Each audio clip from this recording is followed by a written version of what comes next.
Oh Lord, mute yourself. I muted. Okay, so no, because I can still hear myself. Okay, how about now? Mic check. Okay, so Black family, I'm gonna bring up what Tangibles 2020 is all about. The midterms are coming up. As politicians want us to go out and vote in these midterms, and we're saying no. We're demanding something tangible for our vote. You want our vote? You're going to have to do something tangible. So here we go. Tangibles 2020. So we're going to change this to the 2022 midterms are coming up, and foundational Black Americans are going to reject the 50-year-old malign neglect policy that has been implemented by the political system. This malign neglect policy mandates that Black Americans should be ignored and only mentioned in vague and non-specific terms. Lumping foundational Black Americans into groups with minorities, immigrants, people of color, etc., has only hindered the progress of Black Americans as a group while providing tangible benefits for other groups. In this midterm election cycle, Black Americans are going to insist that our needs are specifically met by politicians who are seeking our vote. Foundational Black Americans want tangible benefits, specifically for us. We do not want trickle down, secondary benefits that are provided for every group. Every group has not been systematically marginalized and disenfranchised in every area of society as foundational Black Americans. So we refuse to be lumped in with groups who often assist in the exploitation and disenfranchisement of Black Americans. So politicians must offer tangibles, specifically the foundational Black Americans, or we simply will not vote for them. Be sure to spread this message far and wide on social media using the hashtag Tangibles2020. So, Black family, we've done exactly that. We've been spreading the hashtag far and wide for the past 2 years, and we're not letting up. So, any politician that's seeking your vote, including myself, because I've officially filed for mayor as of April 4th, 2022, seeking your vote, demand something tangible for your vote. Stop just voting just to be voting. Stop voting because the white-owned media told you to go out and vote, or they fear-mongered you or scared you into voting. Vote because you have an agenda and a cause, and we have a Black agenda, a B1 Black First agenda um, here at the Paris Front Line campaign for mayor. So once again, Black family, any politicians who is seeking your vote, including myself, demand something tangible for your vote. That's all we're stressing here on Frontline Black News. We're not necessarily telling you who to vote for or how to vote. We're just saying if you're going to vote, demand something tangible for your vote. Thoughts, Lady Che? Um, at some point we're just gonna stop. We have to stop accepting whatever they want us to accept. All this programming, and it's not getting us anywhere, family. Um, you should want something tangible for your vote. No more symbolism. No more. We're gonna make this day a holiday. No more none of that shit. Just straight cut the check or whatever. You do it as right. You want something tangible for your vote, or don't vote at all. Vote if it suits you and your family, and you know for sure you're gonna get something out of it. Simple as that. You know. Um, Everybody else, like they gotta hold their own nuts. You know what I mean? Period. Hold your own nuts, do your own colonizer, do whatever you need to do. But we should not vote unless it's tangible and it benefits Black people specifically, foundational Black Americans specifically. There you go. Yep. So that's Tangibles 2022. So fair use, YouTube, copyright disclaimer, 1976. Now we're going to get into our next topic, which is the L.A. Mayoral Election. So, for those that don't know, uh, a congresswoman by the name of Karen Bass and a billionaire by the name of Rick Caruso are running for mayor of L.A., of Los Angeles, California. And they the election took place this past week, and it led to a runoff. So now there's going to be a runoff for the mayoral election in LA between Karen Bass and Rick Caruso. So in November, they're going to have the general election, and they're going to decide who's going to be the next mayor of LA. So in the meantime, Karen Bass is going out of her way to shame black people into voting for her. So I'm going to play a short video. Or vehicle or financial assistance. I'm going to play a short video about that from the Black Congregation, which is an offset of the African Diaspora Network or news channel. So give me 1 second, Black family, while I pull this up.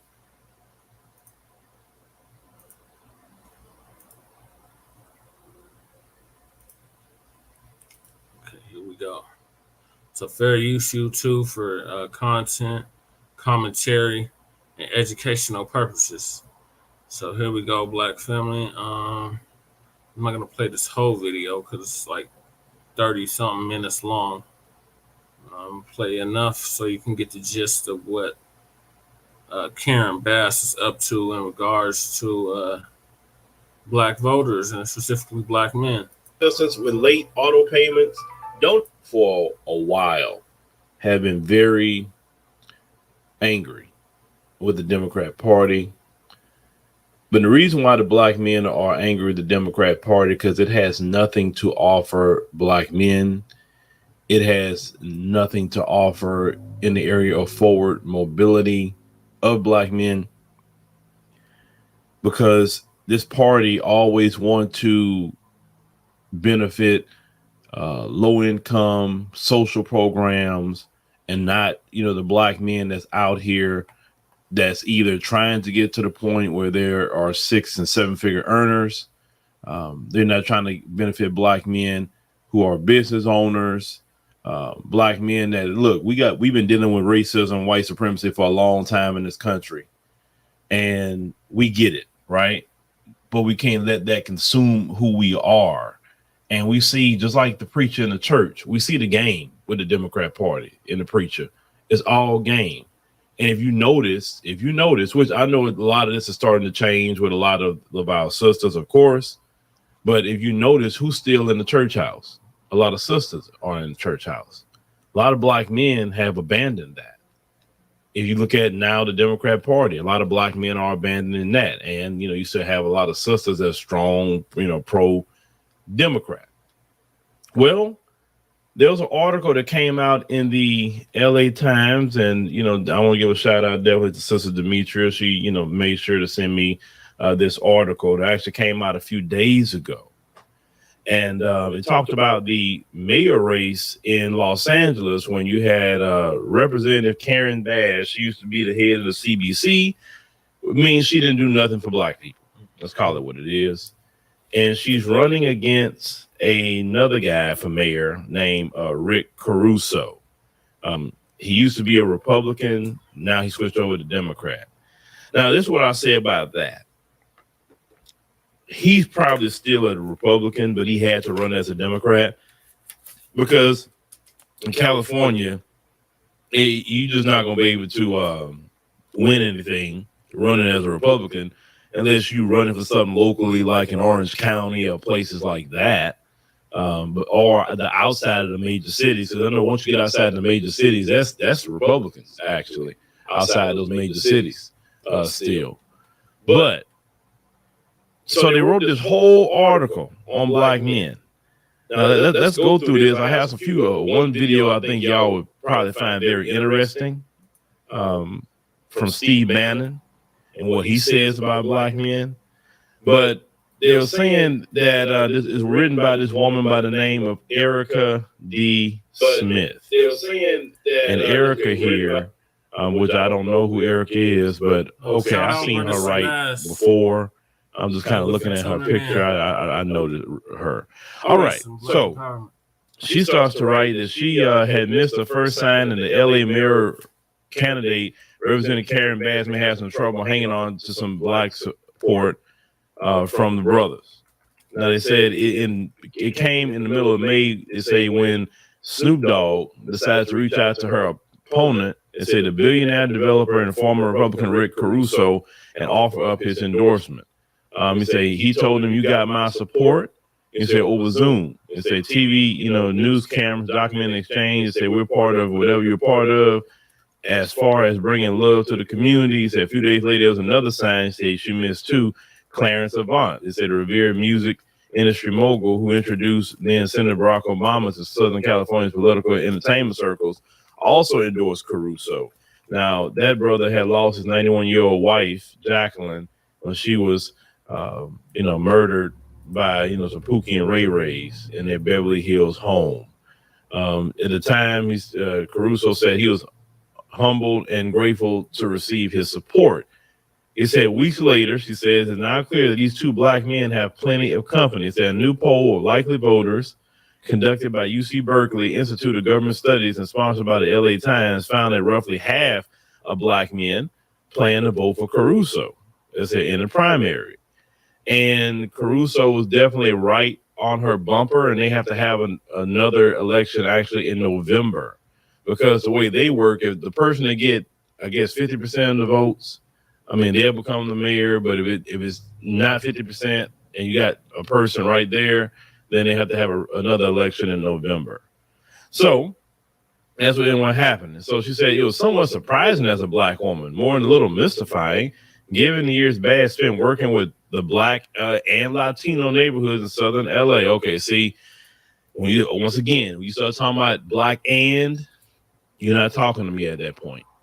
I want y'all to get in the process of the moment you hear black and anything, I don't care what it is, black and Latino, black and brown, black and LGBT, black and Asian, anything and, because when you're saying and, I'm not being prioritized at that point.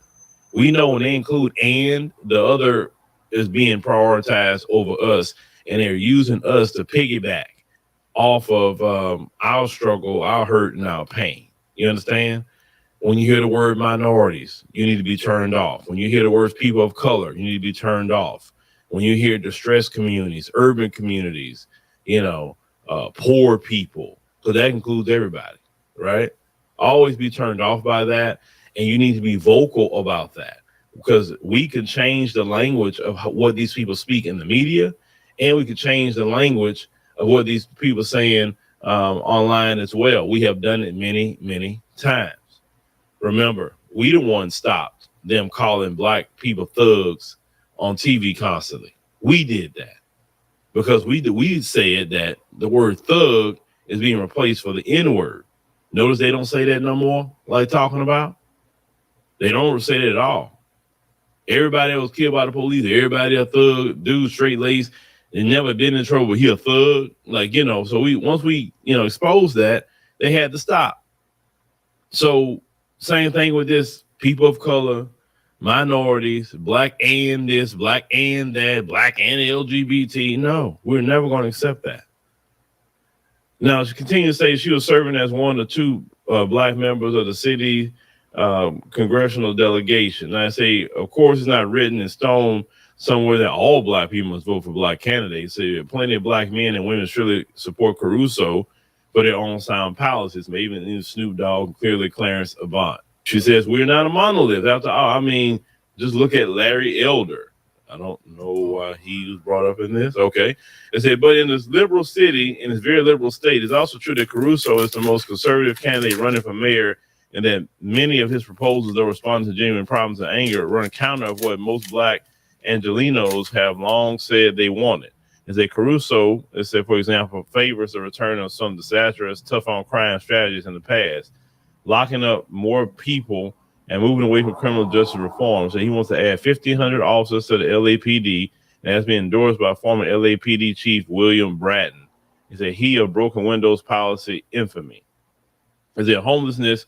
Caruso wants to quickly clear a lot of encampments which black men disproportionately occupy thanks to a decade of systemic housing discrimination. No, black people are on the street not because of housing. It's because of black people being shut out of the economy. California is so freaking high that what I was told, and by me going to LA for sure, I believe this. If you're not making $200,000 a year, don't live in LA. And the people that's not making that, I mean, they of course you'll end up on the street, and black people are going to suffer the most out of every group, and we know why. This is why reparations is very, very important for black people. Right. Black people represent, more than half of the homeless population in LA. I mean, and let me tell you something. You talking about homelessness? I went to LA last year. My wife had to have a class. Okay. It is ridiculous, y'all. I mean, listen, I've seen places where you got homeless people, but they are everywhere. In places that you wouldn't even think they'd be at, they're there. And then they have mental health issues too. So my family, we riding in the street, and they had this sister just walking in the street. She stops in front of the vehicle and she just cussing and going off. And I'm like, what is she talking about? Like, I'm just at the stop sign. And then she's walking off, still cussing and talking to herself. There was another one. We went into a restaurant. I talked about this, and he's sitting up there cussing and fussing. And I'm like, what's going on with this dude? He's in a wheelchair and he's homeless. And y'all, he's cussing and fussing a Coca-Cola can out. And I'm like, what? And my wife looked at me. I said, man, get them kids, go over here. This dude is going off on a Coca-Cola can. You knew what you was doing. Why did you do that? And I'm looking at the Coca-Cola can and I'm looking at him like, no, man. It's like, no, they got to do something about that. Downtown LA, it is horrible. Listen, I think the last time I had went prior to that was 2018 when I went to Politicon. And they had homeless people downtown LA, yes, but it literally quadrupled from what the last time I saw it. I mean, it like I said, it smells. No, they got to do something about that. You can't just be using so-called racism on this. And I know racism exists, but there's people of all races I saw homeless. I want to make sure I put that up there too. We was going to the beach area in Santa Monica, and I'm just kind of standing there checking my phone, and I didn't see this dude. And my wife grabbed it on TV and Instagram, part of Caruso's multi-million-dollar advertising blitz, and they said don't know about his history on the LA Board of Police Commissioners or that he wants to add cops to the LAPD. Then they were saying black men can be sexist too. They admit it. Some see Bass as sweet and soft, not hard enough to be mayor, like a shrewd, wealthy developer steeped in deal making. As one political insider put it, we're going to vote for her. He said because she's a nice lady. Yeah, that's a good thing to say, right? They said then there are other black men she met who are completely disengaged from politics to the point of not knowing there's an election even happening, much less of who is on the ballot. Okay. So they just want to know. And they go on and on and on and on here about why black men not voting for the Democrat Party. Black men, what are you doing? You're voting against your own interests. But this thing gets even better. So on Twitter, they have this female here named Lori Granito. Okay, she's talking about the article. Now listen what she says here. The article on black men in LA not voting for Karen Bass, the Ice Cube, and now Uncle Luke and other hoteps becoming more vocal. It shows we're part of a concerted effort by white supremacists to use black men to vote against their own interests and that of their own community, or their own humans, I guess, their communities, all by design. Well, let Laurie, let's go with what you just said. Let's say all of that is true. White supremacists are using black men to vote. You know how the only reason a white supremacist could allegedly do this because y'all wasn't doing nothing for black men whatsoever. The Democrat Party. The Democrat Party only benefits or have benefited single mothers. Let's call it what it is. It didn't really benefit the rank and file black woman. It doesn't. Black, you know, if you're not on a social program, living in poverty, if you're not a single mother, talking about programs and child care and all that stuff, it doesn't benefit you. What does it really benefit? Definitely as black men. Now, this woman here that wrote that, I see they put a picture out of her. She, you know, with her husband and all that. Now you see all these different flags that she got as a black woman. That's interesting. You know, she got the Ukraine, she got the trans flag, she got the LGBT, and then she will have a fist on it. Okay. So I think all that's interesting, all them flags that you support. So when you see too many of that going on, I know you really don't support the community like talking about. You support the rank and file. But I want y'all to hear a video from Steve Bannon real quick. Now, Steve Bannon, he was one of the architects of helping get the alt-right mainstream. He also was a strategist for Donald Trump. I want you to hear what Steve Bannon has to say about black men. African-American males are also another central part of our coalition. And you wait, we're going to get 50% of that vote in 2022, 50%. And once we do that, we have a governing coalition that's right in front of us, right there in front of us, that can govern for 100 years. So why does Steve Bannon say that about black men? Why? Why do he feel that the Republican Party is going to have this massive increase of black male voters? I'll tell you why. I want to get to it. It's not gender. No. Because once again, black men are used to women leading. A lot of them come from single parent households. So that's not an issue. The issues that black men are having and why some of them may vote Caruso, or why some of them may say, I'm going to do a protest vote to spite the Democrats. Or some black men may say, I'm going to sit this crap out. The reason why you're seeing this is because, one, black men do not benefit from illegal immigration. The Democrat Party is pro-illegal immigration. They got a migrant caravan, another one, sitting there just waiting to get into this country. And black men know that the more you bring in this cheap labor, those who are dependent on certain labor are not going to get the jobs, because you have a whole racket in this country that's illegal. Okay. Hiring illegal immigrants is illegal. It's a federal crime. And you notice that these white business owners aren't going to jail for breaking federal law.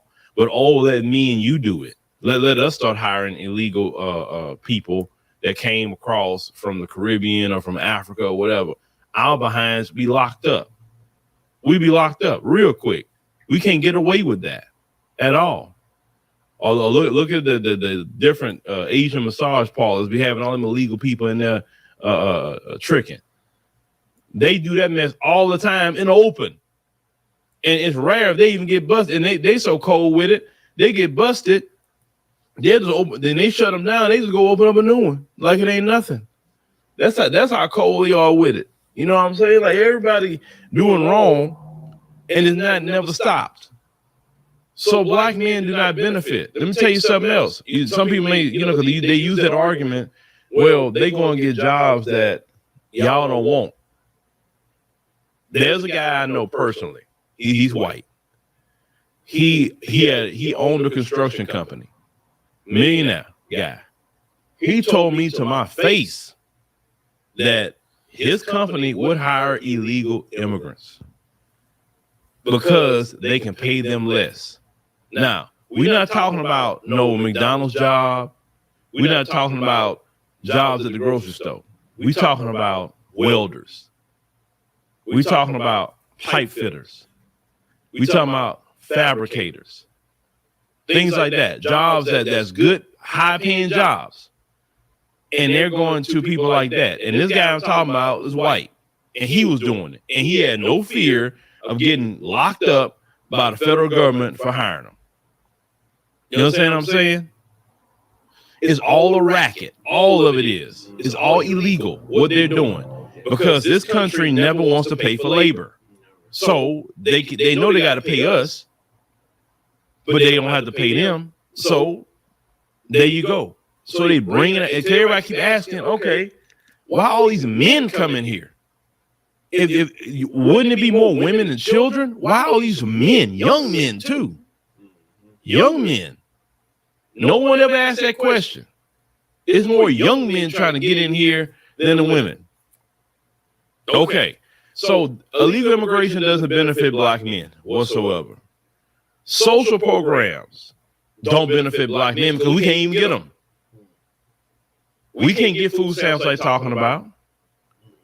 We can't get the Section 8 home housing. Black men get in financial trouble. We don't get nothing. You'll be on the street. Now, if you're a woman, you can get that stuff because they're going to sympathize with you. But men, no. A woman have a kid, she definitely secure. That's all she got to do, have a kid, and she's on social programs to whenever she want to get off of it or she want to live her whole freaking life on social programs, she can do that.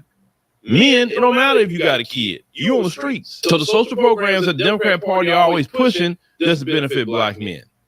Number 3, the Democrats believe in heavy taxation. Now, if you work in a job, heavy taxation doesn't mean nothing to you, right? But there's a lot of black men that have businesses, or even if they're small businesses. And when you in this country is pro-business, always have been. You get more benefits having a business than you do having a job. You will make more money as a business owner down the line than you will working for anybody in America. So when you file your taxes, and when they talking about raising taxes, these Democrats, and say, oh, they're not paying any fair share.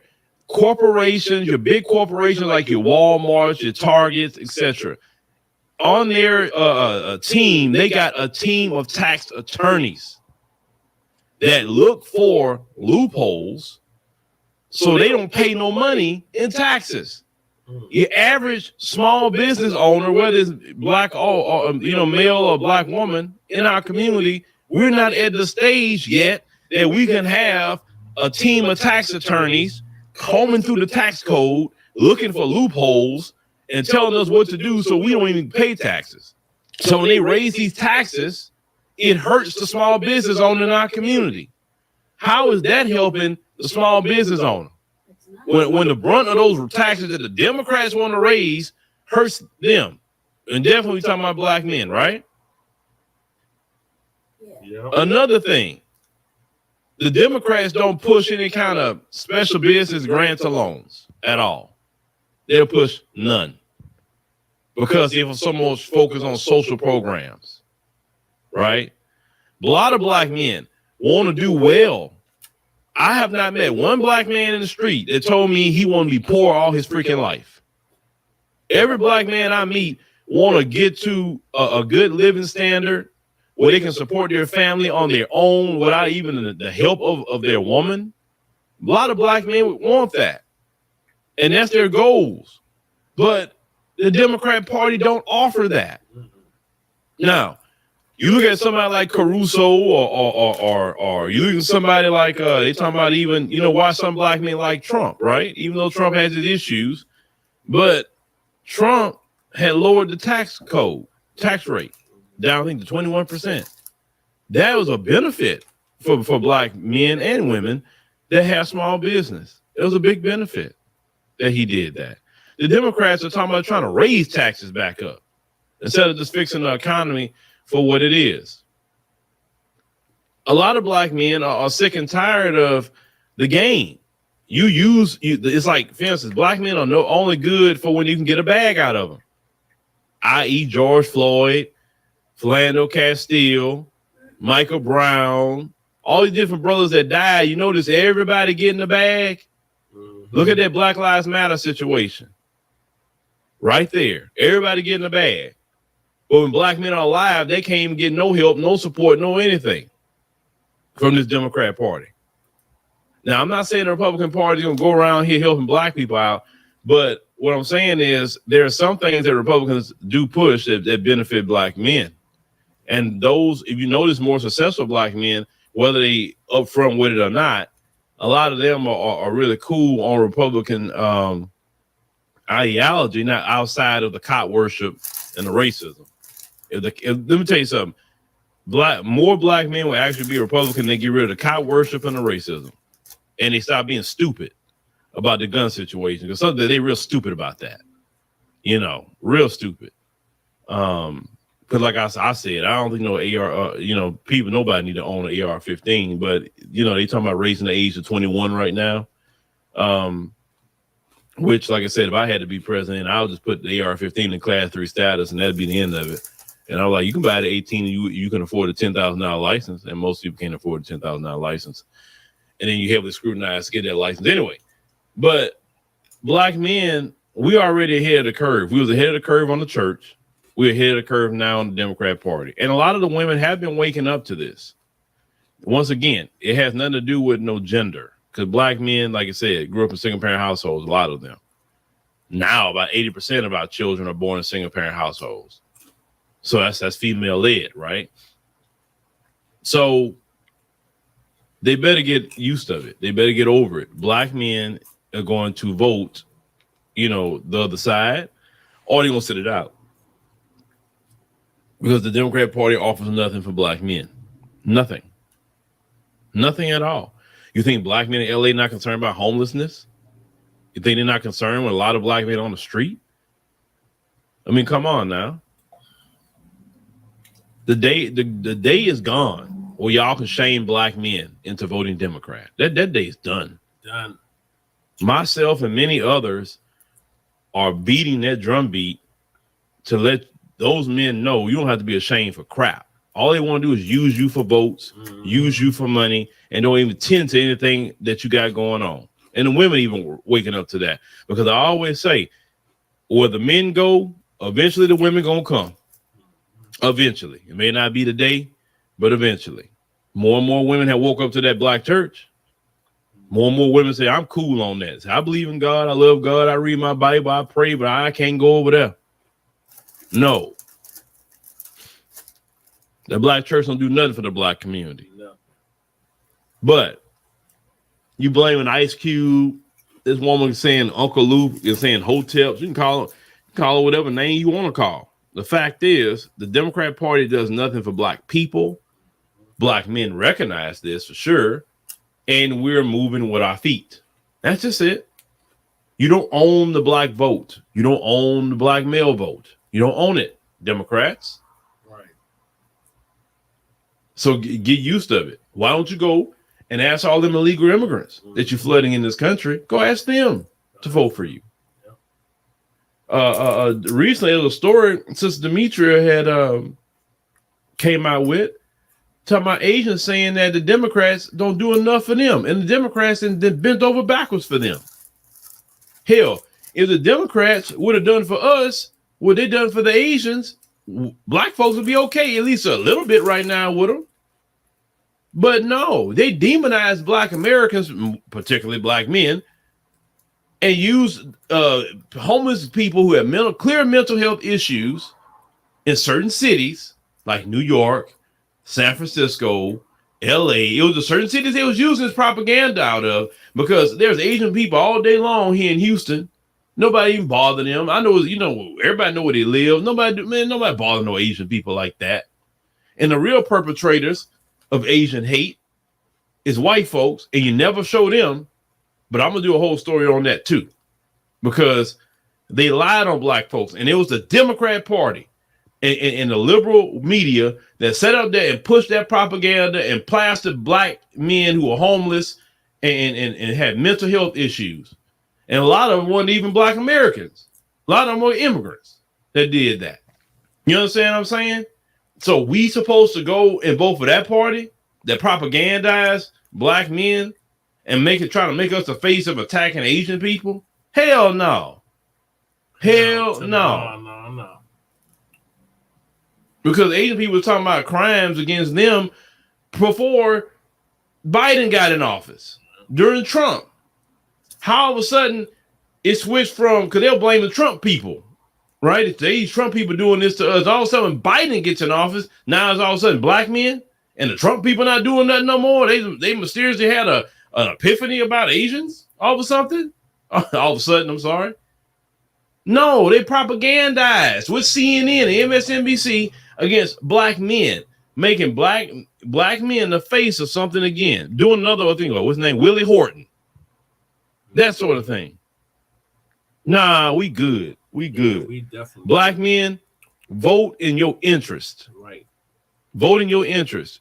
If nobody got your interest, sit it out. Period. If you want to be vote against the Democrats out of spite, do that too. Either or. I support either way. I support either way for all black people, actually. Spite vote, you vote out of spite Republican, or you can sit it out. Either way, you're not giving them a vote. Forget them. Forget them. They don't own no black vote. If you own something, you do something for your people. You do something for your people. That'd be like what the Democrats do would be like me abandoning all of you, because the majority of my followers and listeners are black globally, but definitely in the US, majority of them black. And I don't never speak about black issues ever again, but I'm talking about immigration. I'm talking about, what white people concerned about. I'm talking about what Arabs. I'm talking about everybody else. And I just neglect you. That's it. But I expect you to still keep watching me. And I get pissed off if you start not watching me anymore because I'm neglecting you. See, you will stop watching me if I neglected you. But so why not you don't do that for the Democrat Party? They have neglected you. Walk away and go somewhere who is going to, or if I don't have no ties to no political parties, but because black people, they just think, like I say, white Jesus and Democrat is a religion in this community. Horrible ideology, but we haven't really never had no one call that out like we have it today, right? It was just something that black people did. It just white Jesus and Democrat, just period. But a lot of that has changed. So with that being said, it's a new day, Democrats. You can lie, you can try to shame, all of that. It's not going to work. It's not going to work. It's not going to work. And I hope black men in L.A. come out in mass and vote for Caruso. I hope he do. I hope they do, because I love to see the articles about that. I would love it. But thank you, ladies and gentlemen, for joining us on the podcast. We greatly appreciate it. Make sure you click the like button. It's very important. Make sure you hit the subscribe button. When you subscribe, you are helping us to definitely inform. Okay, black family. So there you have it. Karen Bass is trying to shame black men into voting for her, and it's not happening. You Democrats is getting a rude awakening. We are no longer voting for you. So you are going to crash and burn in the midterms, and we welcome every minute of it. So, because you've been taking our votes for granted for too long, and enough is enough of this madness. So we're putting our foot down, showing you enough is enough. So if it's a red surge in November, so be it.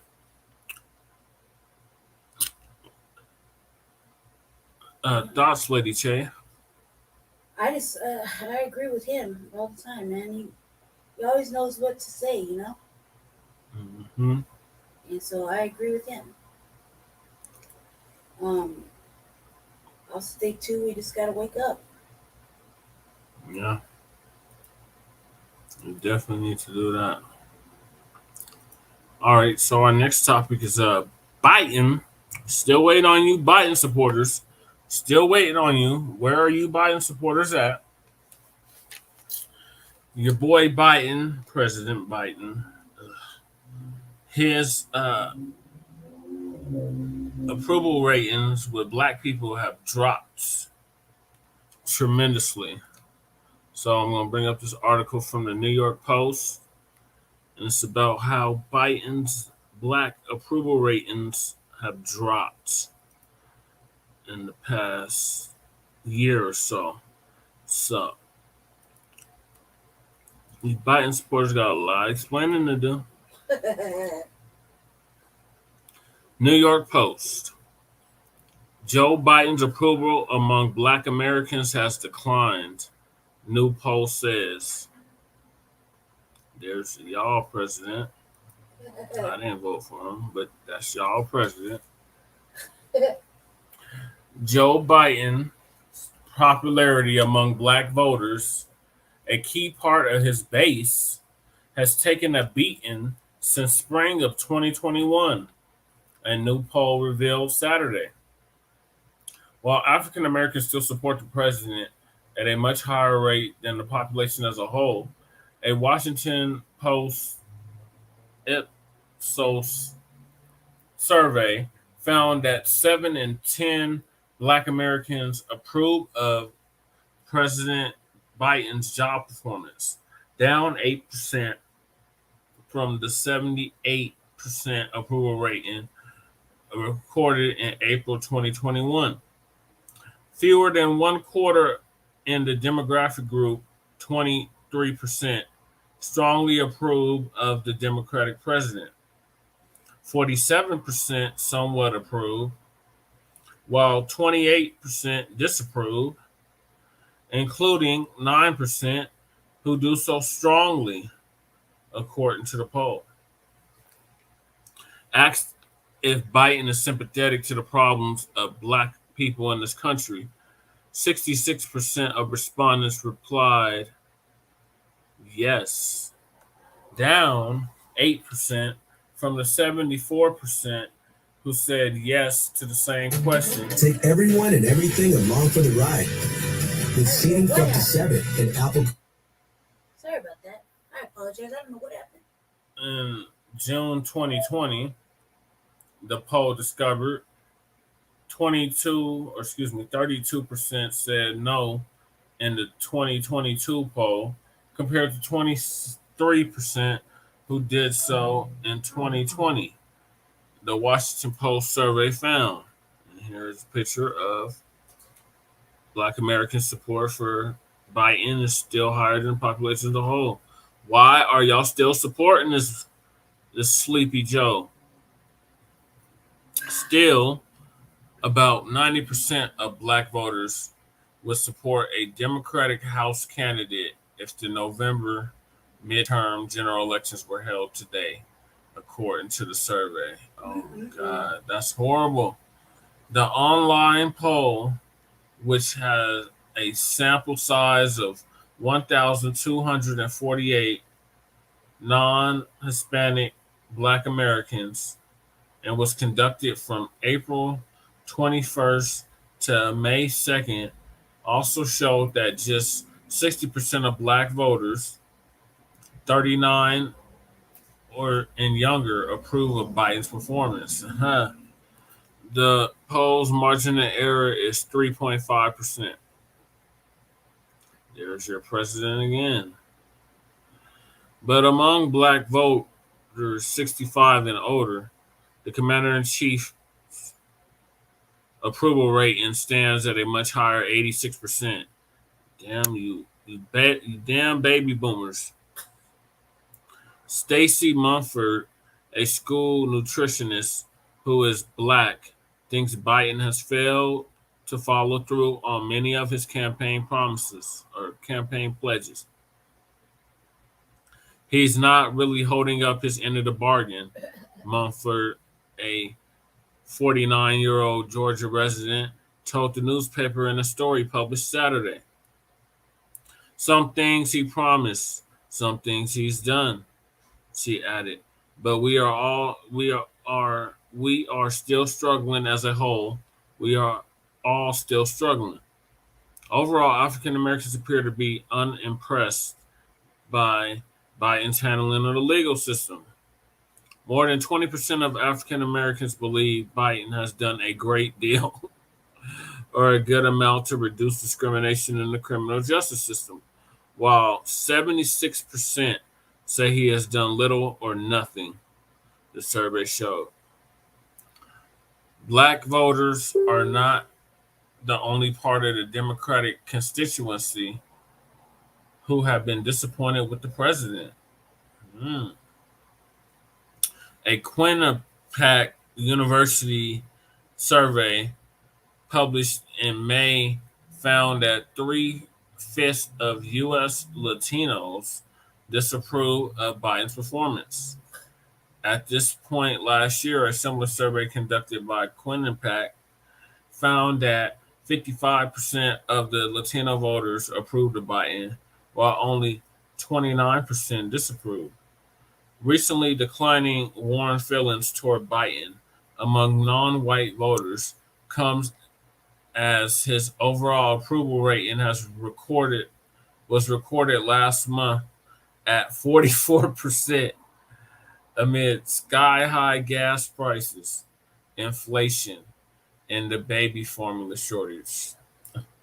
So, as you can see, it's not looking good for your president, Joe Biden. I'm still trying to figure out why black people are still supporting him. Thoughts, Lady Che? Uh, Cognitive dissonance, man. I feel like, why would you support him? I mean, he hasn't done anything for us. And, I mean, it's clearly on the white supremacy side.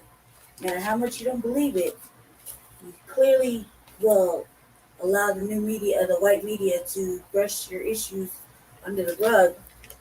So, I mean, I don't understand. And what is he offering that's tangible for you? Like, you know, so I'm glad his number, man, there's been article after article about his numbers being dropping.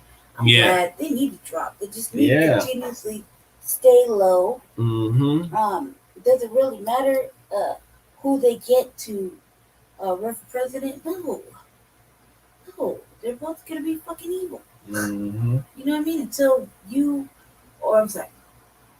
we vet somebody that has our agenda for real, no, it's not gonna be good in either way.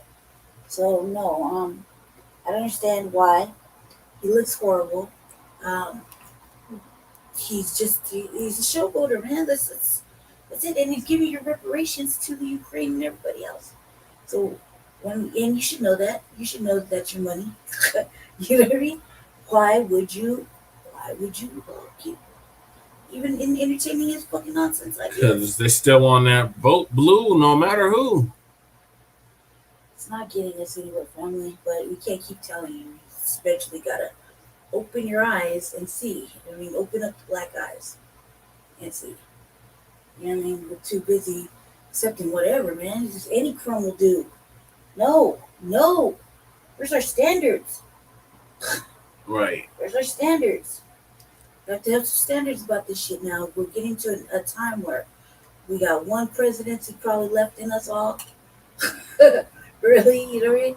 So let's not and say let's pick somebody better. Let's pick something with tangibles. Let's pick somebody who wants to punish the police.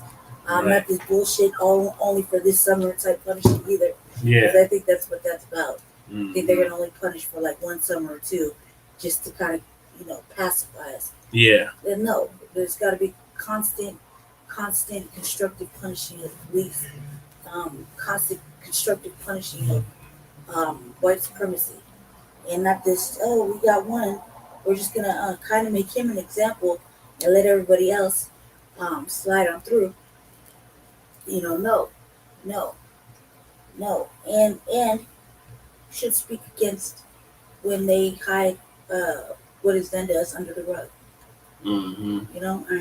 They just sweep it under the rug, out of sight, out of mind, and yet shit's just popping off, cracking off, and it's not the most active summer. It's just right now a lot of things are activated, and we're just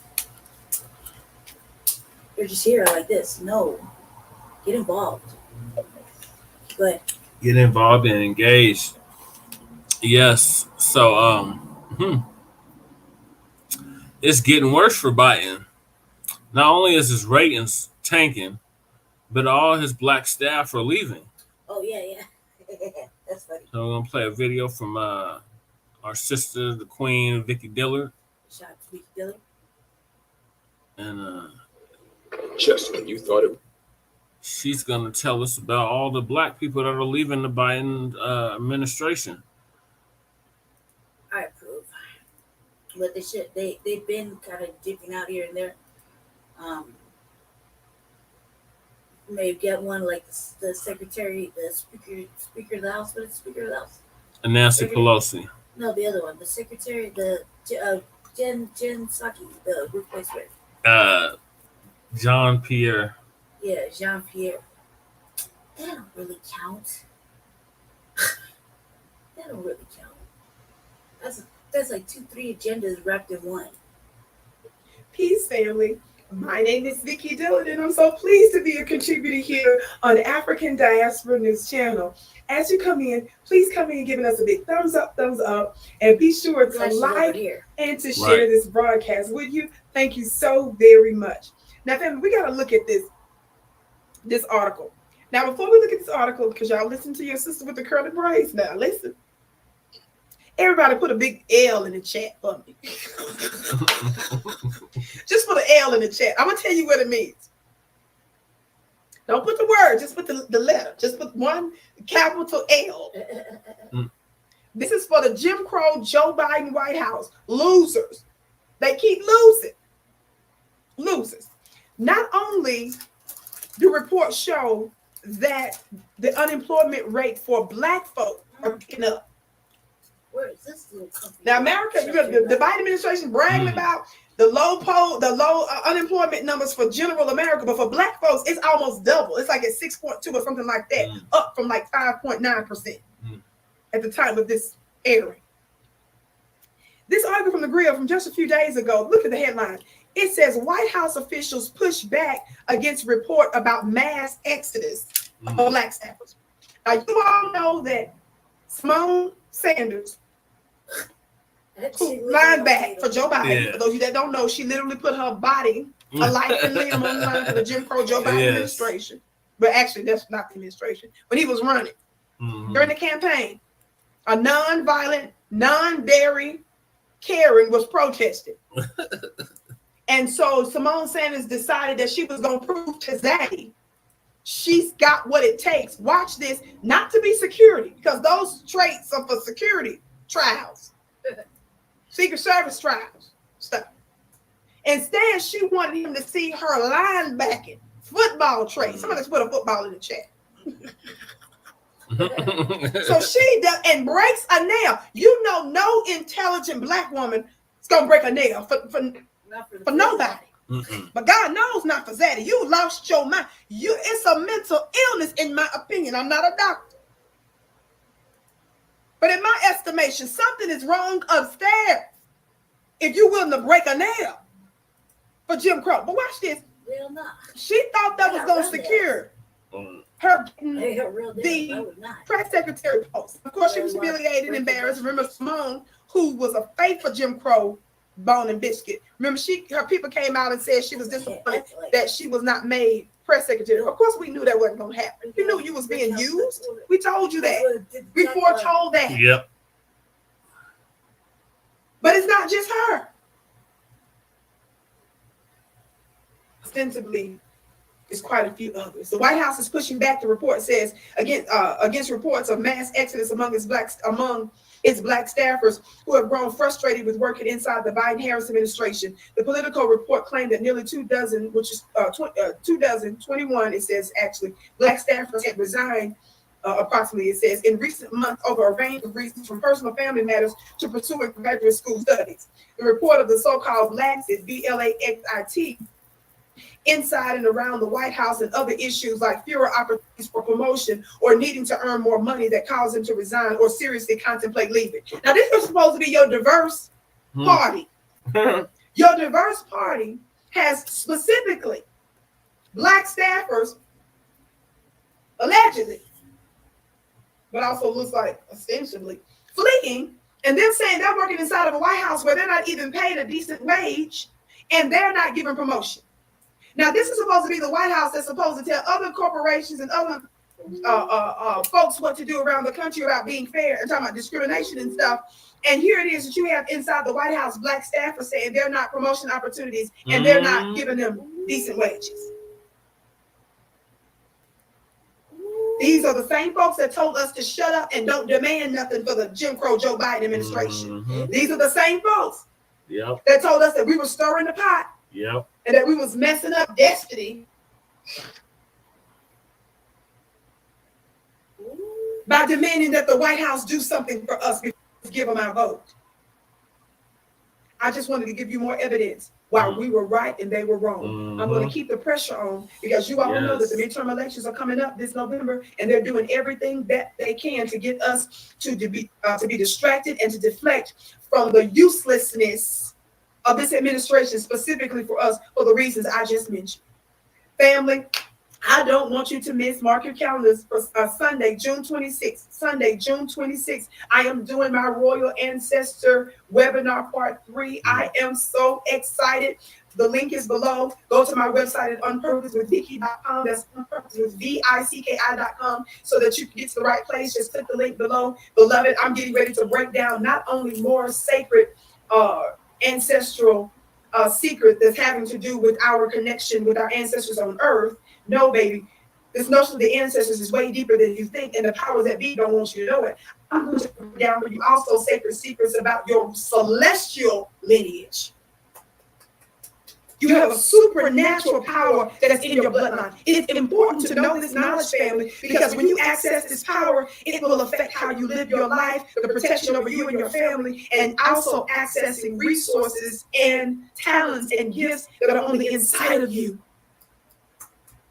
And I want to give you insight on a supernatural experience that I had and how I tapped into it and what that has to do with me manifesting my purpose and making my mark on the earth that cannot be erased. You don't want to miss this. This is for people around the world. Everybody, you must register today on purposewithvicky.com. The link is below. Sunday, June 26th. I can't wait to see you there. Yeah. It sounds pretty tight. Like, I told many like over the last year or so. mm-hmm. Man, I just like that'd probably be something I would want to invest in. Yeah, so there you have it. It's not looking good for Biden at all, or his staff.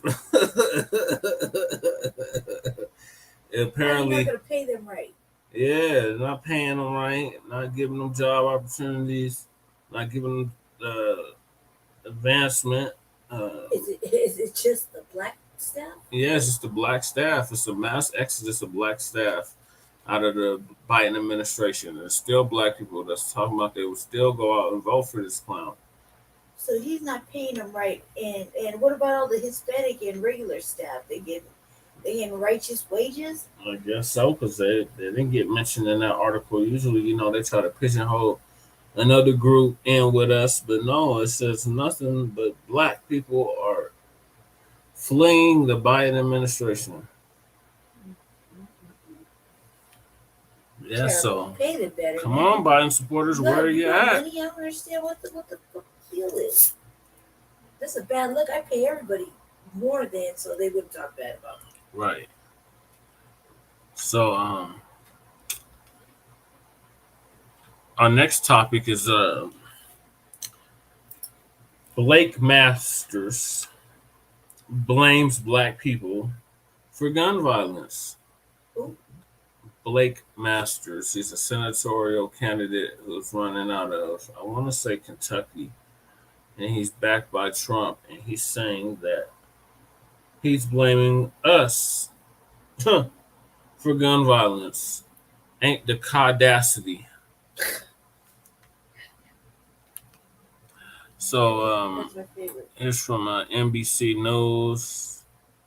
It's an article from NBC News. There is a video. So we're gonna play that next. But NBC News. Trump-backed Senate candidate Blake Masters of Arizona. Oh wow. Of Arizona blames gun violence on black people. During the same interview, Masters also claimed Democrats are weak on crime and don't like the Second Amendment because it frankly blocks a lot of their plans for us. This is him. This is a suspected white supremacist who's running for Senate out of Arizona. He's a Republican, of course. Of course. That guy looks like he's up to no good. He does. Blake Masters, a Republican candidate for the Senate in Arizona, who was recently endorsed by former President Donald Trump, said on a podcast this year that Black people, frankly, are to blame for America's gun violence problem. What? What? We do not have a gun violence problem in this country. Oh, excuse me. We do have a gun violence problem in this country, and it's gang violence. Oh, Lord. Here we go. Master said on the Jeff Ottovist show in April, it's gangs. It's people in Chicago, St. Louis shooting each other. Very often, Black people, frankly, and the Democrats don't want to do nothing or anything about it or about that. Masters also claimed Democrats are weak on crime and don't like the Second Amendment because it frankly blocks a lot of their plans for us. The comments were first reported to the Daily Beast. During the same podcast, when asked what he thought about President Joe Biden's Supreme Court nominee, Justice Ketanji Brown Jackson, the first Black woman confirmed to the court, Master said she was a horrible pick and that she was an affirmative action candidate. Damn. Okay. He's a horrible pick. And an affirmative action candidate. And here's the video. Women are not paid less. Arizona GOP candidate denies gender wage gap. Oh, Lord. Here we go. My parents can always check my Google's levels just by looking at their cell phones. I share my numbers with my wife and my daughter. And if I'm out in the yard working or busy, she'll come out and tell me, hey, you're going too low. If I'm working hard, it makes me feel good that they're watching. Horrible pick. There's a new video that we just obtained, actually, out of Arizona, another Senate race that we are going to be looking at that is still crowded. Trump has yet to endorse in this race, but one of the candidates who has already made a trip to Mar-a-Lago is Blake Masters, the other Peter Thiel candidate, along with J.D. Vance, who has been heavily financed by the billionaire. I want to let you listen here. This is the first time we are airing this. Anybody is hearing this. This was Blake Masters back in February when he was asked a question about the future of the Equal Rights Amendment. Take a listen. Women are not paid less in America than men. It's a left-wing narrative, this gender pay gap. When you control for the occupations, when you control for people taking time out to, birth children, things are actually pretty equal. And men do the most dangerous jobs. Men are the ones who are the police officers. Not all of it, but 80% of it in this country. Men are the ones who are doing risky, fishing, crab fishing in Alaska. And sometimes those jobs pay more. Sometimes those jobs pay more. And so I think we got to push back on the fake left-wing narrative that women don't have any equal rights in this country. I want women to have equal rights, but we don't need an equal rights amendment that would actually just be a Trojan horse to give the government more power to implement Kamala Harris's national gender strategy, right? This is what the left does, and we have to resist it. Now, Chuck, in this video here, this is what we're talking about when we're talking about the new Republican Party of today. And there's much we could tackle here around what you just heard from Blake Masters. But one of them, I think it's important to pair, is to note there is a gender pay gap here in America. I absolutely hate pricking my fingers. Got to set the record straight. Yeah. Masters did not immediately return a request for comment Tuesday. Masters has promoted Trump's false claims that the 2020 election was stolen, and he has also repeatedly echoed the Great Replacement theory, a white supremacist conspiracy theory that there is a plot to diminish the influence of white people in the United States by baselessly claiming that Democrats want to grant amnesty to thousands of immigrants in order to make them voters. Wow. Last month, a white 18-year-old gunman who is believed to have subscribed to the Great Replacement theory opened fire at the supermarket in Buffalo, New York, killing 10 people and injuring 3. Almost all of them black. Authorities have described the incident as a racially motivated hate crime. Less than 2 weeks later, a gunman killed 19 children and 2 teachers and injured more than a dozen others at an elementary school in Uvalde, Texas. A number of Republicans have singled out large cities when questioned about whether stricter gun laws would prevent mass shootings. During a news conference about the shooting at Robb Elementary School in Texas, Governor Greg Abbott pointed to Chicago as an example of why tough gun laws fail to prevent gun violence. They always go to Chicago. Abbott blamed the shooting on a mental health crisis. We need to realize that people who think that, well, maybe if we could just implement tougher gun laws, it's going to solve it. Chicago and L.A. and New York disproved that thesis. Abbott said at a May 25th news conference. Illinois Governor J.B. Pilsker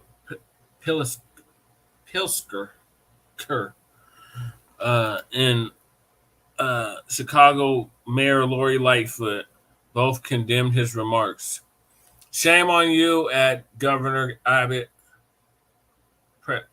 Pritzker tweeted. Pritzker tweeted, linking to a report that the majority of guns used in Chicago crimes came from outside of Illinois. Don't feed into the false narrative that Chicago and Illinois. Don't believe the hype. Yeah, don't believe the hype.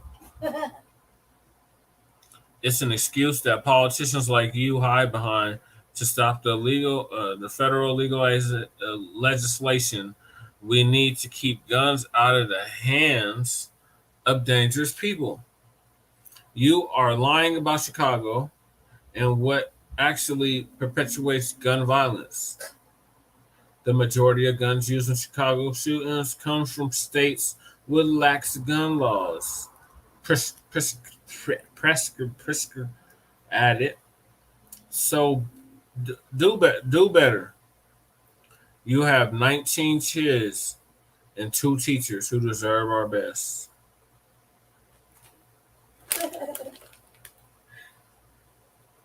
Do better. But how are we to blame for this shit? Always Chicago, man. Damn, Chicago just can't get the blame for it. He's got to get the blame for it. And that's not even what happened. That's crazy. Gangs of guns. That fight boy in Buffalo was not a gang member. You know? The dude in Texas, he wasn't a gang member. No. And countless others were not gang members. Mm-hmm. Do better. You don't say nothing about the gang members in these white supremacist organizations. Like the police. Yeah, they don't ever talk about that. Okay, so we got another disturbing story, Black family. So,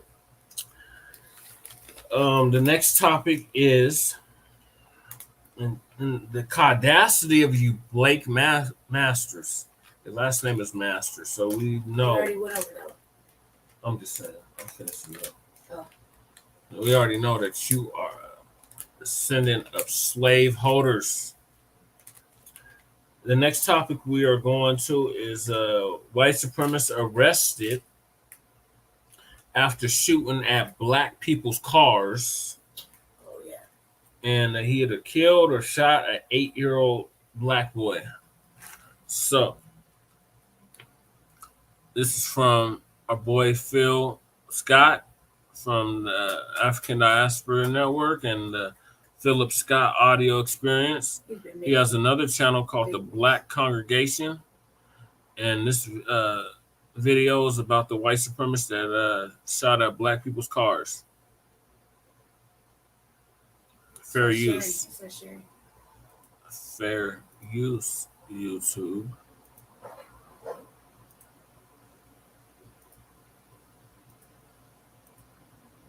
Okay, can you see it now? We had a white supremacist that was hiding inside of some woods. And as cars ride by, he was waiting for black people. And he was shooting at black people's cars. And he ended up shooting an 8-year-old boy in our community. And the little boy, unfortunately, died. Let's go ahead and roll that clip.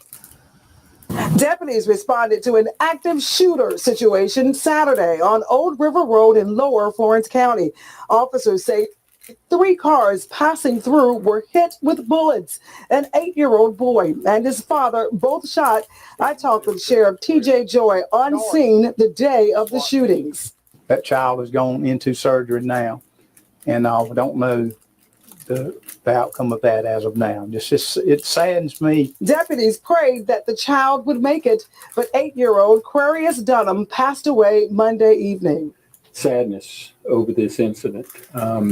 And, you know, at this point, our condolences, our thoughts, and our prayers are within the families of the victims. Deputies tell me Charles Allen was behind the gun, hiding in the woods, shooting at cars as they passed his home. Joy says Allen fired more than 100 rounds.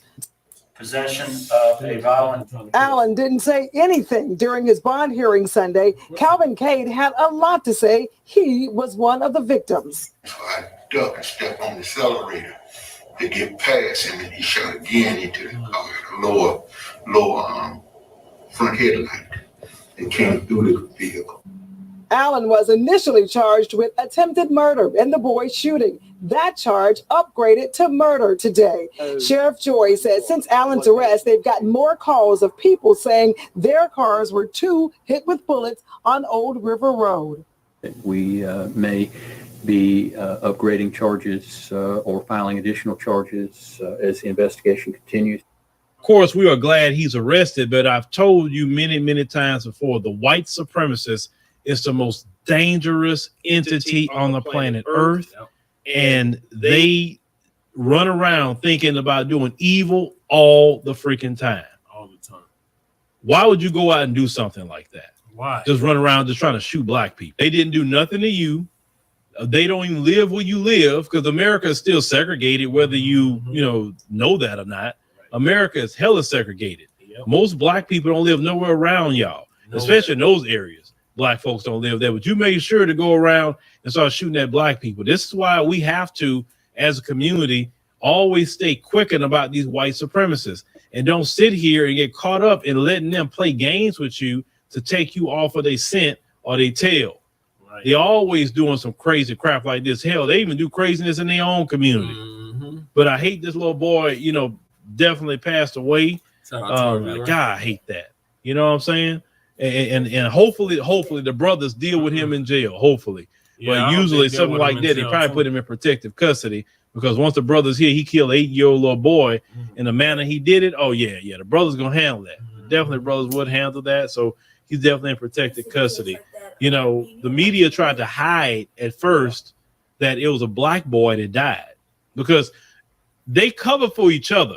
Mm-hmm. It don't matter if a white supremacist or whatever, they all cover for each other because they all in on it.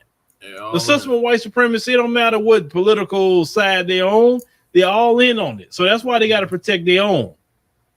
They got to do that. But this is why we have black media, and we must protect our own. Right. We got by reporting on this. And listen, black media is important, ladies and gentlemen. It is very, very important.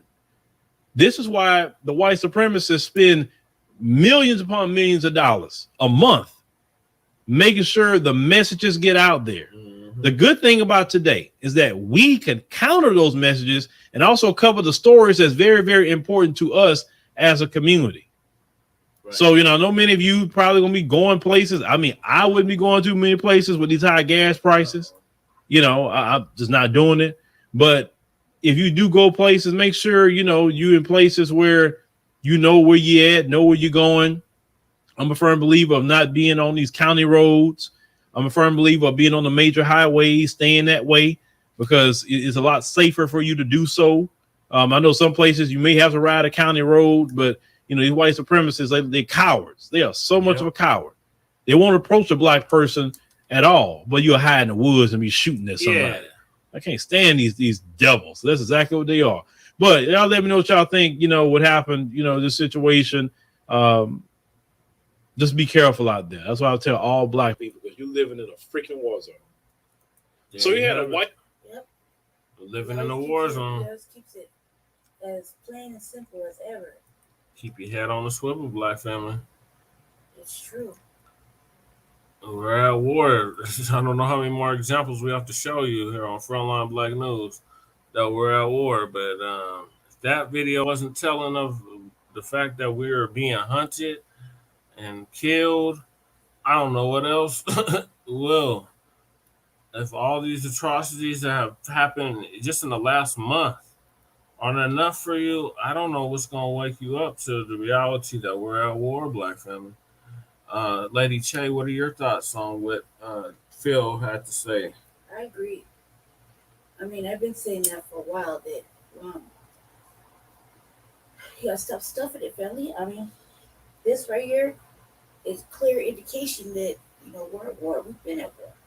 We're still at war. We're gonna be at war until the status quo changes. That's really what it's about. Mm-hmm. You know, I was saying before, too comfortable. You're scared. We understand what we're here for. Kind of hold your hand through it. At some point, we're gonna drop the hand and just tray up. Yeah. Come with us, or get left behind. Mm-hmm. You know, you can't fight for your liberation and your wants, needs, and desires if you want to hold us back. And this right here is a holdback when you believe in letting these criminals go ahead and kill our children. Right. You know, and you just think the justice system is going to handle it. No, the justice system is not going to handle it. Some of these judges need punished. Yes. You know, a lot of these lawyers need punished. A lot of things need to be punished. It's got to be constructive. It's got to be on code. It's got to be, everything that we do is on code and it's constructive. Right. It has to be. I mean, that's the whole point of the code. Mm-hmm. You know, constructive things. It has to fight white supremacy, racism. You know, we can't just keep letting them get away with it. And think, oh, they'll do it and we'll just settle out and we'll take our little check and we'll do whatever. No, fuck that little check. That little check can replace a little life. Right. Exactly. Try to be a sell-up and, you know, and just take that settlement money. It's not going to bring your baby back. Mm-mm. I mean, if you cared about your baby, you wouldn't have took it. You continue to fight and fight and fight until you're satisfied with whatever justice that person in your mind deserves. You know? I mean, a kid killed him. It's gone, right? That baby didn't ask for none of that. Right. And then this person's been sitting on the field, out on the road, Mm-hmm. just bucking at cars. Yeah. And nobody called it just until somebody dies. Yeah. Then you want to say me too? Yeah. Me too? That happened to me too? Mm-hmm. Wrong for that, people. He should have been punished the first time he shot at somebody. You know? Maybe the little boy would still be here. Yep. Moving on. Peyton Gendron is charged with 25 counts. That is the white supremacist race soldier. He was a race soldier. Yeah. That was a white supremacist race soldier that shot up the grocery store in Buffalo, New York. And he pled not guilty after shooting 10 black people, or almost 10 black people, and injuring 3 other people. He shot a white person and said, "Oops, my bad." He said he was sorry. And he was sorry. And then he wrote a manifesto, 100, how many pages was that? 180 pages. 180-page manifesto about the Great Replacement Theory, which has been debunked. And it was definitely premeditated. So we're going to go over this article from WGRZ.com. Hold on, black family.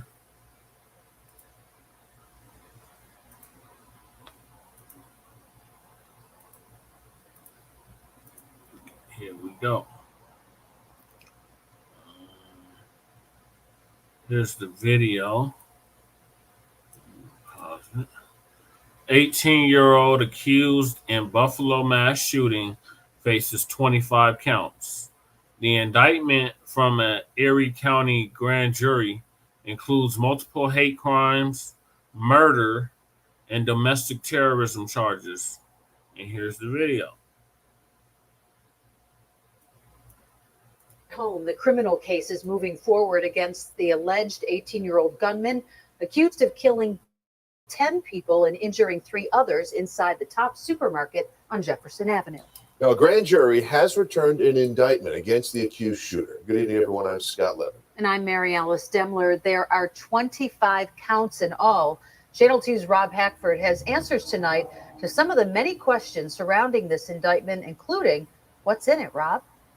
Scott and Mary Ellis, the indictment looks like this. There are 10 counts of first-degree murder. There are another 10 counts of second-degree murder as a hate crime, a weapons charge, one for domestic terrorism motivated by hate, and 3 more counts for attempted murder. It's a lengthy list that marks the beginning of what will also be a lengthy legal process.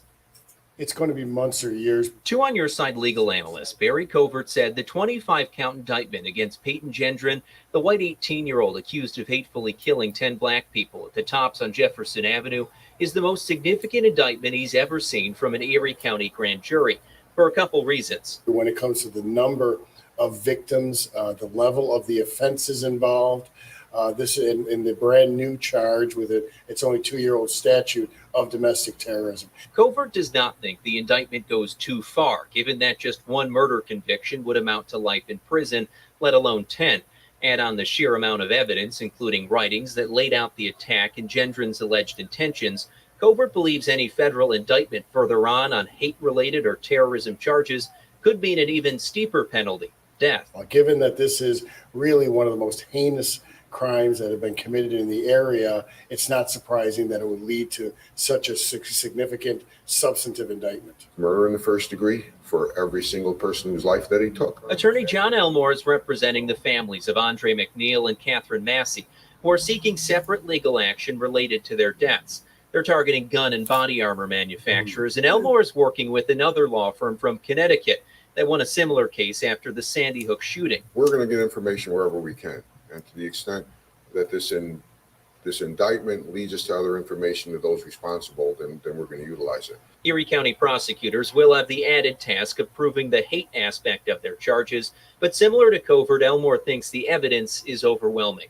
This guy's going to get convicted of every single count. He can fight and squirm, and the defense can challenge every motion that they can, but he's never going to see the light of day.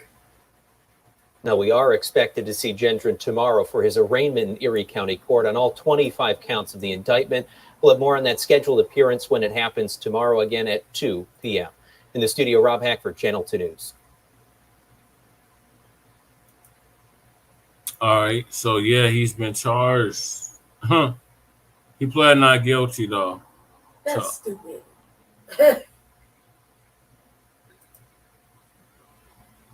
That's dumb.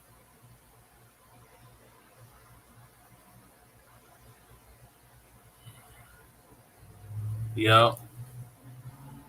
1 count of domestic act of terrorism, first degree, 10 counts of murder, first degree, 10 counts of murder / hate crime, second degree, 3 counts of attempted murder / hate crime, second degree, and criminal possession of a weapon, second degree.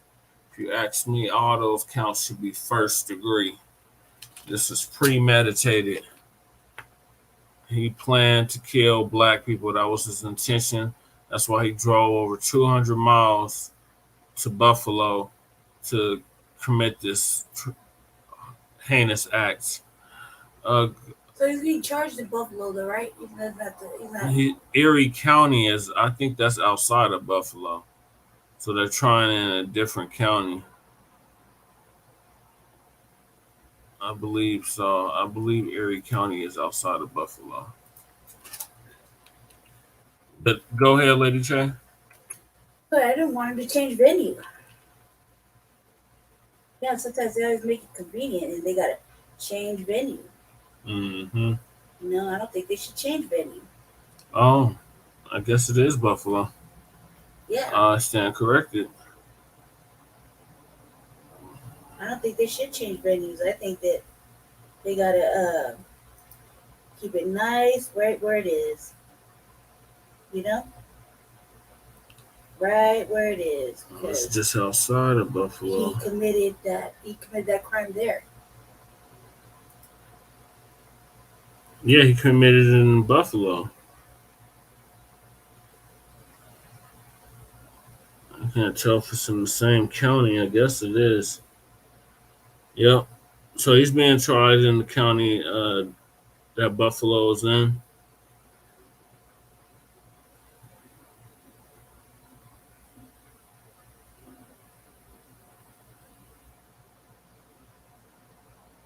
Yep. Erie County, New York. So they're trying him in the county that it happened. What else? That's it. I think that that's is that the max they can give him? What about conspiracy? Oh, there's all kinds of more charges they could tack on, but And are they gonna attack on the FBI agent too, or CIA agent? probably not. What about the fucking? I mean, jeez. I feel like there's more to be tacked on. You know? Yeah. It's New York State, so ain't no telling. That's supposed to be a Democratic state. Yeah. So he's being charged. Let's see if he gets actually indicted and convicted and goes to prison. You know, we got to follow this very closely, Black family. So that's what we're going to do on Front Line Blacc News and the Revolutionary Agenda. So make sure you stay tuned for that. Thank you to our viewers. Like and subscribe to Front Line Blacc News. And we're on to our final topic of the night. And that is Unhoused Neighbor News and Unhoused Neighbor Sweeps. That's our last one. Mm-hmm. Damn. Go ahead if you want to. So the sweeps continue, Black family, in 2022. The city lied 3 years ago and said that we can do better, and they're not doing better, Black family. They're doing worse. So me and Lady Che have been out documenting what's been happening. We found where the service providers disappeared to, and now we're back in connection with them. And Lady Che can elaborate on which we found. So, Lady Che. Yeah, we finally found him. It's been like if you've been following up until about maybe 2.5 weeks ago, 3 weeks ago. I want to say 3 weeks, just to be generous. We didn't know where they were. We're getting messages about the sweeps, but every time you went to sweeps, you didn't see these showboaters. You didn't see them. You didn't see the Denver ones. A lot of people at all. There's been like a lot of controversy. The people, I guess, changed their name and their brands called House Keys Action Network. Although this week I didn't see them, and I'm be able to pull up a little video or whatever that I did at the sweep, but I didn't see them this week. I did talk to Mutual Aid Monday, but Mutual Aid Monday, that lady is always there. Just since you're on my on that one, can you pull up my video that I made on my page on the seduction donors? I was bad, so I couldn't put this on Front Line Blacc News. I'm still in trouble. Facebook jail, which we think is an honor. I was able to film it a little bit of the sweep and talk to my cousin. And I learned during that sweep that my cousin her husband had went to jail over a dime sack of whatever. I guess he kind of pushed it to somebody. But the same man that arrested him a few months ago, same black officer, the same black officer in the video. And it's how to say targeted. He arrested him the first time for having a beer in his hand. So it's targeted, and his bond is very high. His bond is like $5,000. It's ridiculous. He didn't have no other priors or no other warrants or anything like that.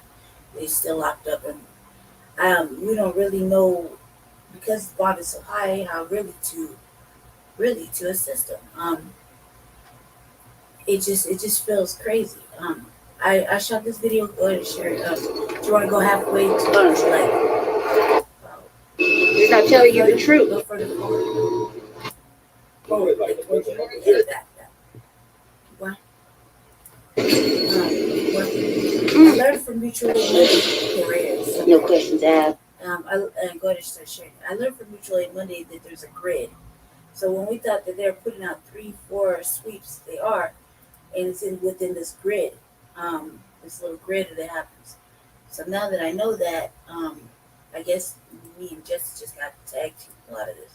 I drove up and down at first, and I couldn't find the first one.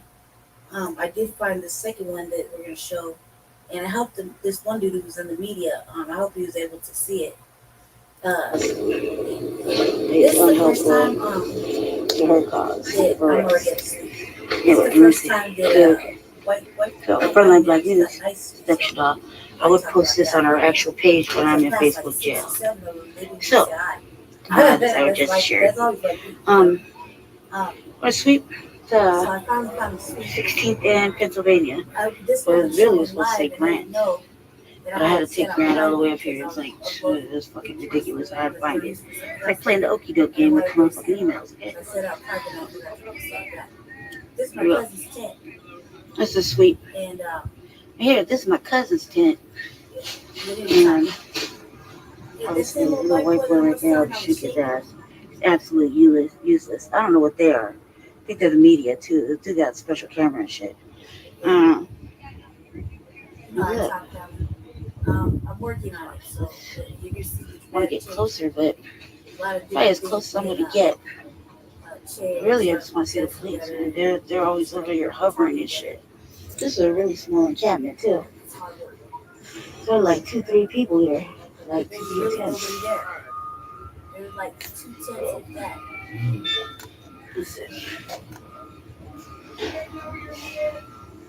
And this is where? Grant, I think I was on Grant. 16 I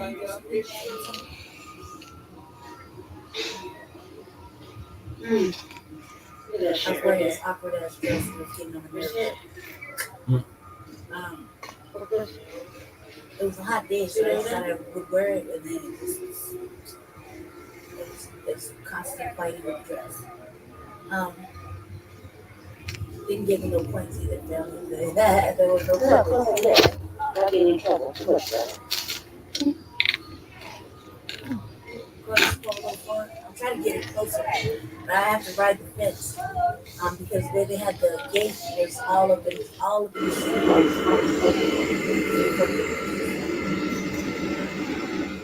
like right up off the gate. So there's a lot of shit talking to correct them. I want to focus on this right here with this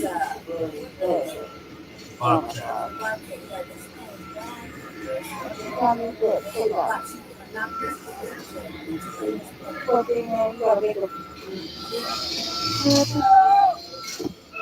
He did that shit on purpose.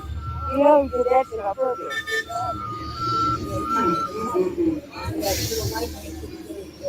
Now, babe, you got it.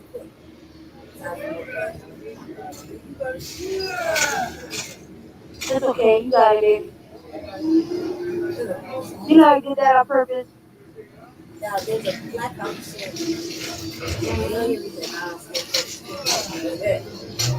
dude covered all of these things. Now he wants to be helpful. Now he wants to be helpful. You got it, baby. You got it. You got it. You got it. All these people on this little street. There you go, baby. I know all of them. You got it. Good job. You got it. You got it. Good, good. You ever looked at it?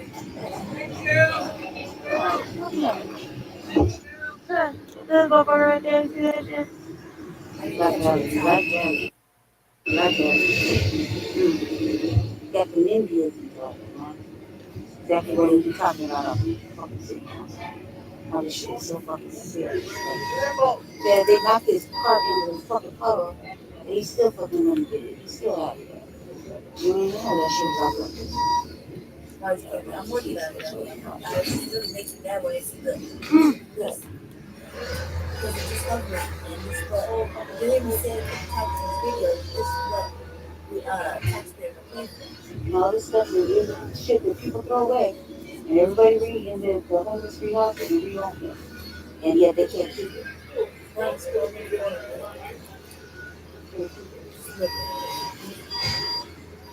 They're taxpayers. I'll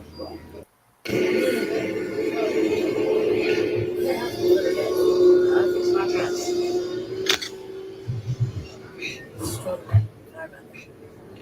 They gotta get strict. I don't know if I had anywhere to go after that. Not a bit. I don't know why I was stressing. I'll fix myself. Just look for it because when Present.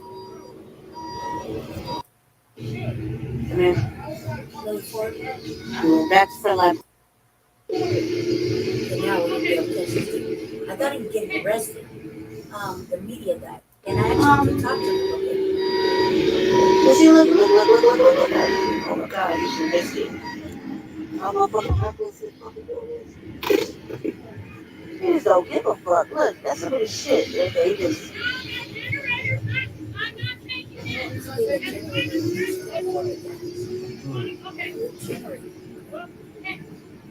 Yeah, expensive those are. Hopefully I can be able to turn this touch tonight. Can't have nothing, man. And this dude right here. I highlighted on the black option. That's what you're paying for. Look, standing there. Hovering. Very yellow. She was really sick. She could barely walk. And she was sitting there with her, she knows she got a dog. She was sitting there with the dog, and the dog was looking kind of emaciated. Like, it wasn't getting enough to eat. And I can't tell if it was because of summer or because of conditions. But I know that boxer could, like, use a little bit more pounds. You know, but I don't think she was eating either. It looked like maybe the church came and offered breakfast later on in that video. Okay, like, here you go. I'm recording, right? I don't know what happened, but the audio kept going. I think it was the wind. But look, this lady, I was asking, no services were provided. No services were offered. They just want to know where everybody's going. And this guy is, he's trying to use privilege to get in, right? And they won't let him. They're just talking to him and kind of corralling him and shit. And Varian was yelling at me. She's like, are you getting it? Are you getting it? I turned around and told her, yeah, because I thought the audio was recording. I had the Bluetooth on. I think that's what happened. The Bluetooth was getting all the wind feedback. It's getting all the wind feedback. Look at that. Yeah. You see how reckless he is? He don't care. He wants to run that man over. So watch. He's gonna start trying to take it off this stuff. He's trying to talk to them and find out why he can't film or whatever, or help out. And they're giving him a hard time. And I'm like in the back, just tell him the truth. Right? Those two people, they're kind of there. The one young man, he kind of looks challenged. He seems pretty nice though. And there's a gentleman that offered me a donut, a cup of coffee. There's a secret. I had to highlight that. So there's Yeah. You know it. Work for my black dude's gotta do it.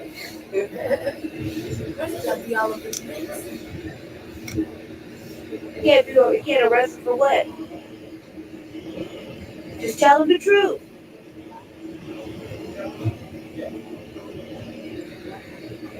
I want to talk about that reckless forklift driver.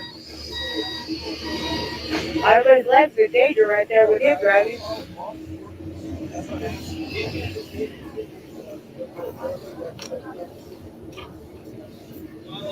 That I have a soul, guys. Just understand that.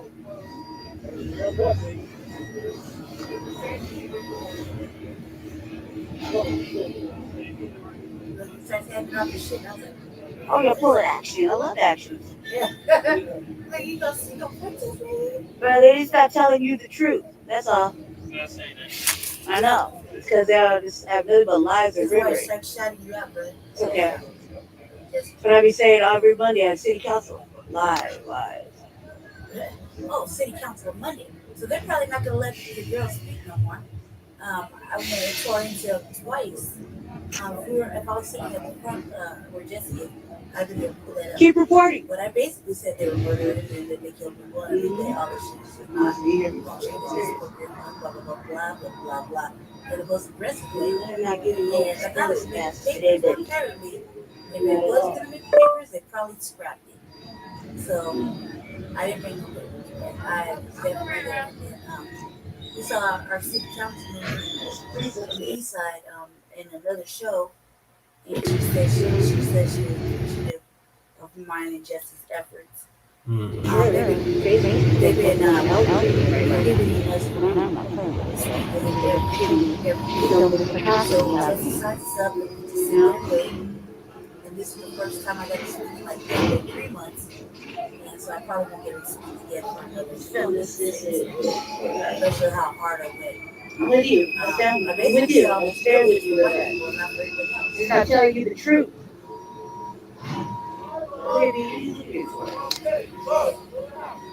You can talk to them a little bit. You can scroll forward a little bit before I talk to the men.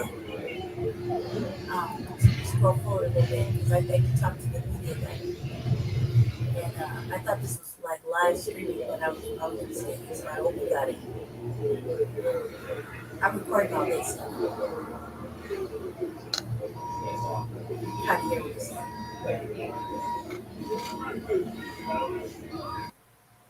Scroll forward, Jesse, please. Oh, this guy right here. They give him vouchers or anything? Oh, this is what I'm talking about. You know what it is? That they make them beg for it. And then they only put it like 2 days. And it's nothing. You know? And now they're closing all the COVID hotels that people were using. Is like they're just wait. It's misappropriation of funds totally. Yeah, like all in. The all in is getting there's already stopped 50 people. They're building a whole new trying to build a whole new place right now on the same block. Right across from it. But that other block has businesses on it, small businesses like a liquor store, a dispensary. There's like a chiropractor or something in there on that one block, and they're trying to put a whole new model that's like 8 stories high. Instead of just working with the owner and renovating it. It used to be the Rock Bar. It used to be a really nice place. And the owners that own it now just turned it into like whatever. And then they started to accept, people that had COVID. I stayed in there a couple times. And they had like 37 people still in there, from what I learned yesterday on one of the Zooms. And then there's no vouchers, there's no nothing. They just want them to go to shelters. Like, what is this guy out here doing? You know what I mean? He could give everybody a voucher if he wanted to.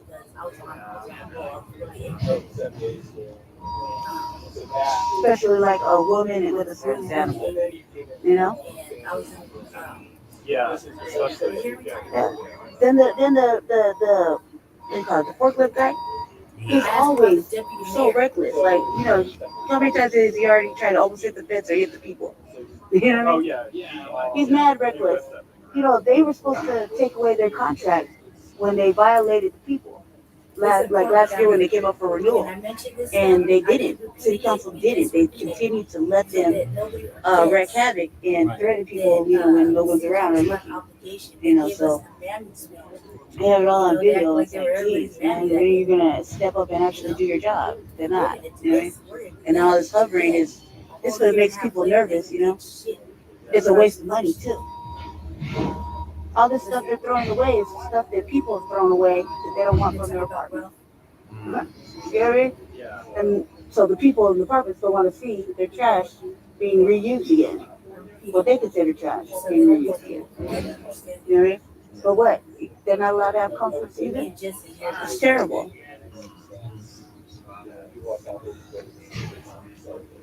No, it's not getting worse, but it's not getting better either. Hi.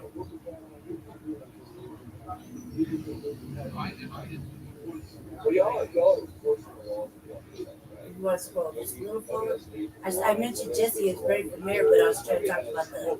That's right.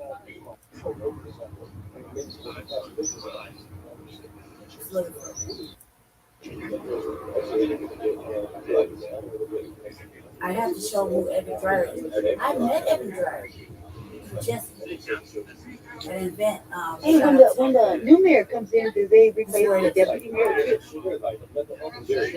I would assume so, but I don't actually know. So my mate is running for mayor to be the mayor. I kind of just wondered if they were going to replace Evan, because Evan doesn't really do anything except sit on little boards and come out once in a while. Like, he was probably out here and probably walked through and then left. Like, that's what he usually does. I went to the other one that was noted, and I just kind of wondered, Oh, yeah, I was talking about Evan. Yeah, I was talking about how, I always see him at the streets. He kind of just walks through real quick, talks to the police, and then leaves, Who is? The deputy mayor. Under Eckhart. My question is when the new mayor is elected, do they replace the deputy mayor as well? Can't, right? Yeah. I mean, it's is Evan up for is his term up? He's not elected. He's just like a hired staff person For the mayor's office, right? Yeah. So he probably will get changed. But I mean, Well, I was just curious because just on a side note, my mate is running for office to be the mayor, but that's beside the point. Yeah. That's beside the point. Yes, I'm not. He is. My question was, do they replace the deputy mayor too? Because he hasn't really done much for the city as well. You know what I mean? That was really what I was speaking on. Is that he hasn't really done much, and when it comes to sweeps, he just walks by, talks to the police, and leaves. He doesn't really stay. He doesn't talk to the people. He doesn't ask them nothing. He just looks their faces and leaves.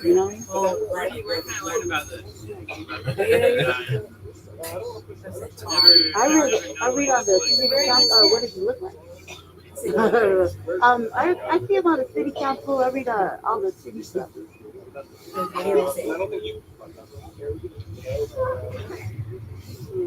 Yes, it is. There you go. I don't think I've ever seen him before. Yeah, he's always around. He just comes, walks through, and then leaves. You'll see. Watch. He'll walk through and leave. Yeah, they know what Who's I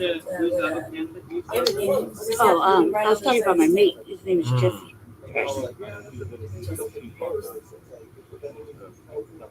didn't want to talk about you, but I did want to talk about you. Yeah. I just didn't want to be with them. Yeah. Tall, dark skin, probably wearing sunglasses, filming, probably yelling. Yeah, you're yelling you to stop something, No. Yeah. No. He's probably wearing his military stuff, huh? But he's probably wearing his AC. Yeah, like a little blue strip. Like one of these. Like one of these that I got hanging, but it's on the front of the chair. Yeah. Mm-hmm. Okay. Now scroll forward a little bit before you catch Oh yeah, nice man. He's a nice man. I said you're a nice man. Oh yeah? Where are you gonna go? You're a nice man. I like you. A little bit forward. Mm-hmm. I just want to catch this dude where he's talking. No, very like I don't even want to get into it. Like 2 minutes ahead. She did it, but they got that press it like, you know, Star Trek. Yeah. All right. Well, that's cool. Mm-hmm. Yeah, that's if I got it. And I thought I did. Yep. Pretty sure I did. Very Cool. I'm so glad you did. Are you part of the? Where does that go to? I'm on my personal page, so I'll give it to you. Are you on I'm with Facebook or? yes, Facebook. It's under seduction doll. Seduction? Yes, seduction. I can't post on my actual news page. Seduction. Seduction doll. Is that it? Yeah, no, one D. S-U-D-E. SUDE. S-U-D-E. Normally I'd be on the Front Line Blacc news, right? Seduction. Yeah. Me too. I'm the worst. I'm the worst, sir. Seduction. Doll. Doll. Mm-hmm. It's a live feed currently right now. Excellent. Thank you. My name is Lex. Lex. Hi. So what were they talking to you about since I already recorded? Yeah, sure. Thank you. Because I thought they were going to arrest you. I was in there trying to document, which is my First Amendment constitutional right. Of course it is. Express as a freedom of speech. Mm-hmm. And I was physically escorted off. Yep. And I asked them what law they are enforcing in order to do that, and they could not come up with any law that they were actually enforcing. So they claim a lawful order, but they could not cite it at all. That's not right. Right. So I. Yeah, so you didn't. Yeah, you didn't listen to them. I didn't you did it to a little bit. I complied. But you saw the violation of my rights. It is, yeah, and you saw that the forklift driver was gonna run you over too. You know Yeah, I wasn't too worried about that. But my real name is Brandy Majors. Sure. My mate is running for a political office. His name is Jesse Paris. Paris, okay. So we're on Front Line Blacc News. That's really where I was trying to get to, but Facebook's banned me for 26 days. For spreading, you know, and the revolutionary agenda. Like I said, his name is Jesse Paris, and I'm Brandy Majors. I'm just coming out here to film the sweep switch. Very passionate. I'm glad you got that recording. We got the audio on that one because he said some things that I think would look really good for. The whole thing looks bad. Like it's all bad. I mean, just the fact that they were, handling you the way they did, and then they'll let this dude in. I have to yell at him like, "Who's this guy?" Like, and so after that, then I went back home, and then what day was that? Tuesday. Yeah, the day before I gave everybody the business. City council,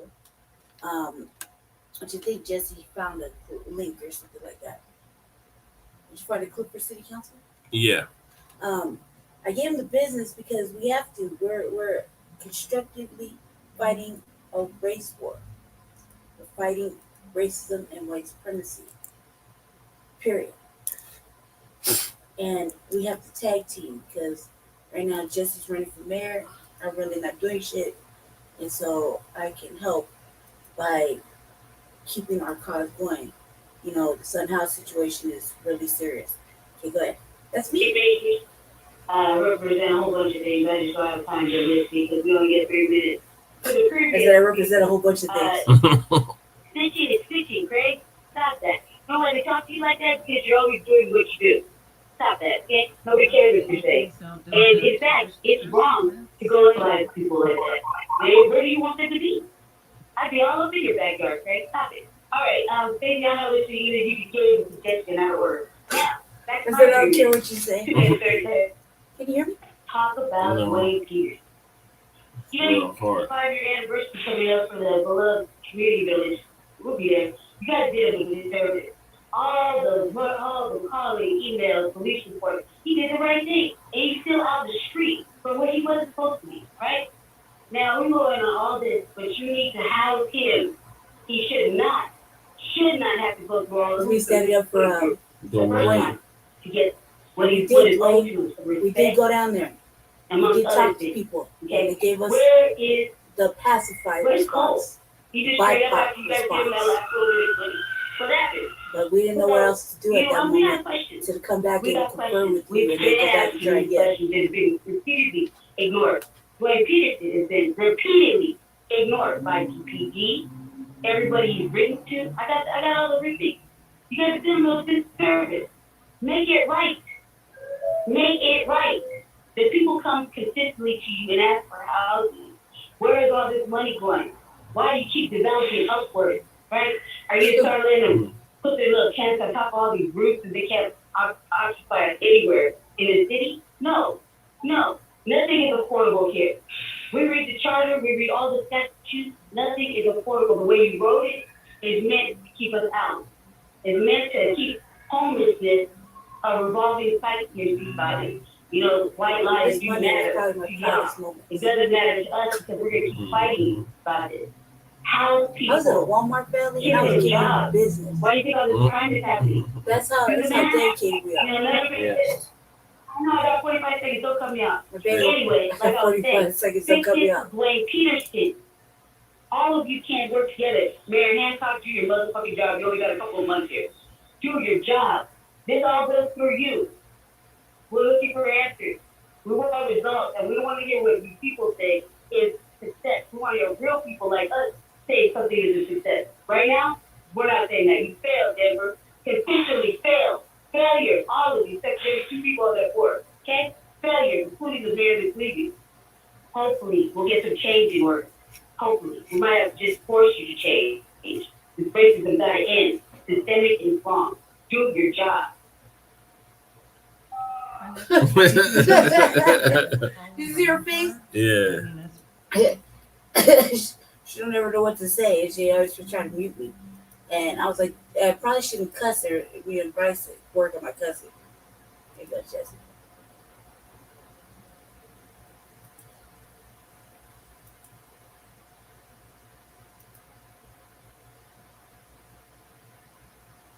No matter how much we fix this internet over there, still gives us shoddy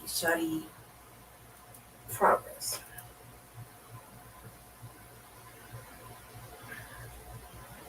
Are you gonna let you play it, baby? Affordable, truly affordable housing properties. And maybe we should turn off the lights at the stadiums at night, and then we would have some extra money too. Thank you. That is a big waste of electricity. Mm-hmm. I was kind of happy she said that. Joining us virtually as well. Yes, good evening, members of council. May I be heard? Yeah. Yes, my name is Jessica Sean Paris, and I'm representing for Black Star Action Movement for Self-Defense, Positive Action Committee for Social Change, as well as the Unity Party of Colorado, the East Denver Residents Council, Front Line Blacc News. And I'll be the next mayor of Denver in 2023. I agree with everything that's been said, minus Craig, ridiculous rants about there not being solutions. Everybody that's spoken That's on their end. You know that, right? Yes. For our unhoused problem. The thing is, we don't have implementation of It's not those being solutions. Jesse or where each one of us spent Together, Denver spent $2.5 million in 2019 lying to Denver voters, telling them that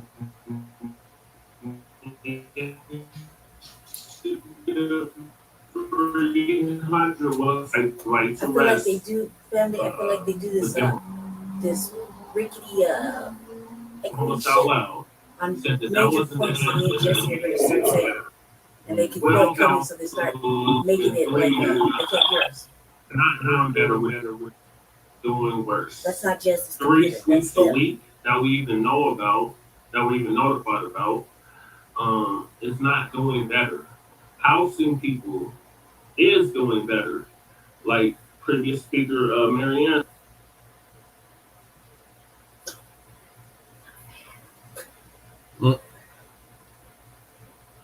Yeah, they do this shit on purpose. What Jesse's saying is Previous speaker Marianne stated we have 20 something thousand. Yeah, you hear that? It's always so why That anybody ugly should sound? be on Yeah, that's them good. that Because we watch any other time they're talking, they don't do it. Only when the general comment is coming or public. So with that being said,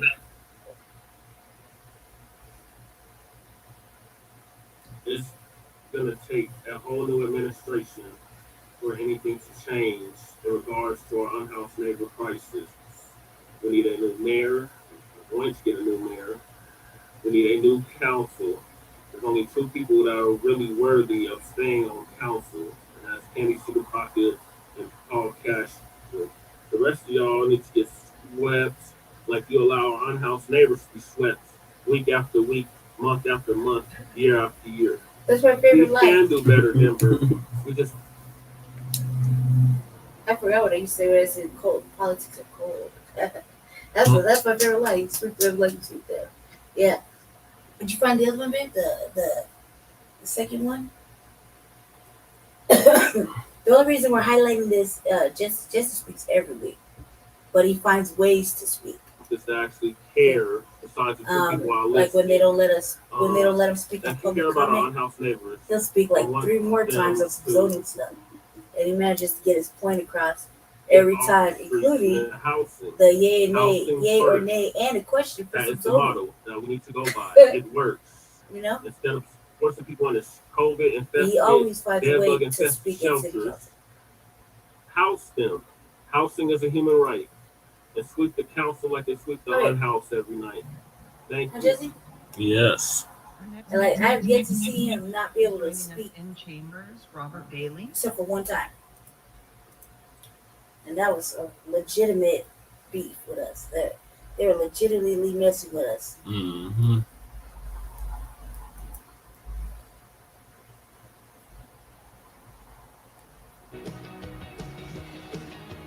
They say apparently that the Dottie worker, the one that comes and does the sweeps, he's threatening people with Thank you you know for heaters. allowing me to speak today. My name is Live, Bee, you know, and I'm here to situations speak against this and bill. harassing the single And this is something that you've heard or from a any number of woman that people he today, sees out there at 4 from o'clock before all he puts the beds up. Did you speak before her or after that? It was after.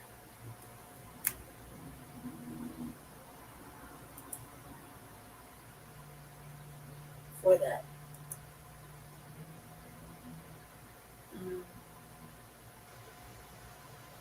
Before that.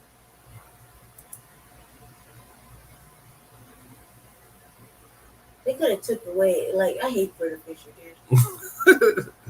and we learned that I learned that she Stacey Gilmore is in charge of the list. Mm-hmm. She's in charge of everything, you know, as far as who gets on it, gets off. Me and Jesse, when Jesse's here, he does a lot of Zooms, right? And go ahead and before that. I think it's like an hour. It's like past that. Go ahead, keep going.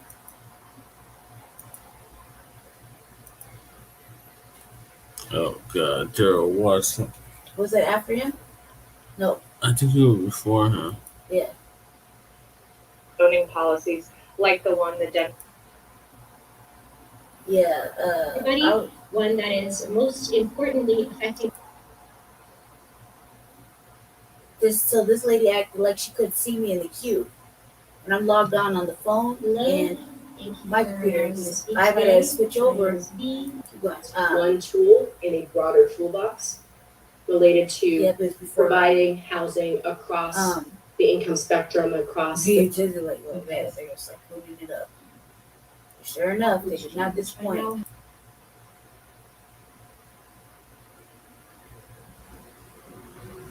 Mm-hmm. Go forward. Council. I'm Kate Barton, a Denver resident and Executive Vice President of the Downtown Denver Partnership. We are here today. It's right before her.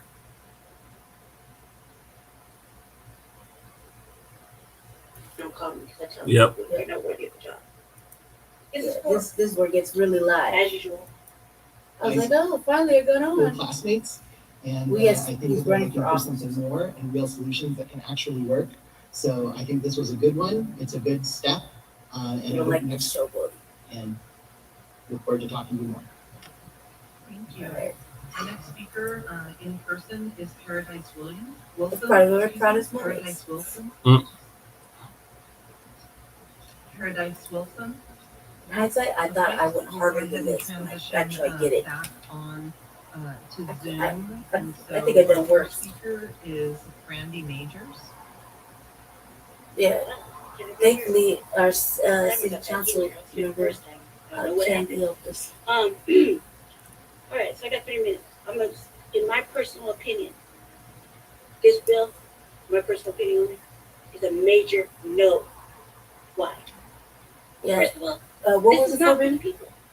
This is for, as usual, affordability at 80% AMI. meant for, that's what it is. Let's just look at it for what 38th it and is. Blake overlay. Does not help the people. The only positive thing I heard of it is It was like those three things all wrapped in just one. from the man that spoke was about Warren Village. That was the only thing that sounded positive to me at all. Everything else, garbage, trash, trash, trash. And it's a no. This is your problem. This is what you did. You have to fix it, City Council. You think it all sounds good if they lace it out all nice and neat. But it's not for the people. We're the people. The people have been consistently telling you what they need. You've been consistently ignoring the people. There's only 2 people on this council who deserve their position. They've really, really stepped it up, really worked out. Shout out to Kathy Cedar Paul Cashman. Without you two, I mean, where would we be? Now, as far as everybody else, political musical chair season. Update your resume. And pray they don't call me because I tell them you're not worthy of the job. Pray that. The other thing is this. Brenda Fisher, 10 people above her, 10 people behind, underneath her should be fired and everything else with that. These service providers have not been helping the people. They haven't. You already know. Brenda Fisher's in the audience, and I was like, Brenda Fisher, 10 people above you, 10 people below you need to be fired. It's always I just wonder what her face looks like every time I say that. Because she's always in there, you know? Yeah. We don't want to hear, the people don't want to hear from the people running these programs. The people that come and sit here and ask for money from you. We don't want to hear it because it's lies. More white lies that matter to you, that fill your pockets. Yeah. The baddest man on the block had a point. You're killing everybody. You're murderers. You should just know that. 2, the single mother. They came in with the mother, young mother, right? Wasted her or came down here to make a point. That's another group of people that you need to help. Dwayne Peterson, again, another person you need to help. Stop ignoring. It's not going away. Your systemic racism has to end. Greed has to end. Your fraudulent misappropriation of funds has to end. Period. New administration, but we're going to do better once we review. We'll work together. The mayor needs to work with you. You need to work harder. Do for the people, which we hired you to do. Work for the people, not your pockets. You're all greedy. You misappropriate funds. You're lying. You're embezzling money. You're all fraudulent. greedy. All fraudulent. Misappropriating funds. You know it. We know it. We're telling you. Been telling you. Do better. We know this group right here, minus the other 2, cannot do better. I would no. I vote no.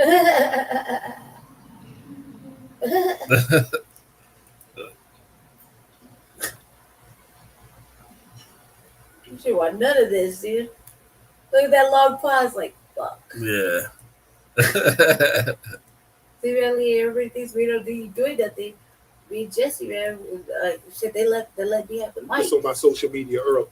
That's probably the worst thing they could have done that day. I mean, and I said that day, and this lady was like, I think we should just ignore I call it the murder. And I was only back dropping off the other man. You know what I mean? And people died. I mean, all 1 and 1 we saw people die. Yeah. So, yeah, no, it's true. You know what I mean? So they don't like to hear it. White people don't like to hear the truth. Period. They don't like to hear that they're murderers. They don't like to hear that they keep people out in the cold. They don't like to hear that they're greedy. They don't like to hear that. They don't like to hear shit. Just like, well, the first time I told the white man after I went on, that he's snitching. And there's a reason why nobody wants to deal with him when he goes out and tries to do something. Yeah. You know, he's a dick and he's a snitch. Nobody want to fuck with him. Nobody. I don't know. I guess he didn't like that either. You know what I mean? But I was like, stop that snitchy Craig. But yeah, but me and Jesse been out there. If you don't see, just know he's not very far. You see me, I'm doing Front Line Blacc news work and trying to stress the point that this shit has to end. And if it don't end soon, hopefully, when Jesse gets in the office, everybody can get audited. Right. And everybody can get looked at with a fine-tooth comb to know where everybody's money is. Because it's unfair that people are moving into luxury apartments from other states, and the unhoused couldn't. And it keeps tearing down our staples instead of rejuvenating them, making them homeless friendly or black friendly or anything like that. We did go to the tiny home village little celebration.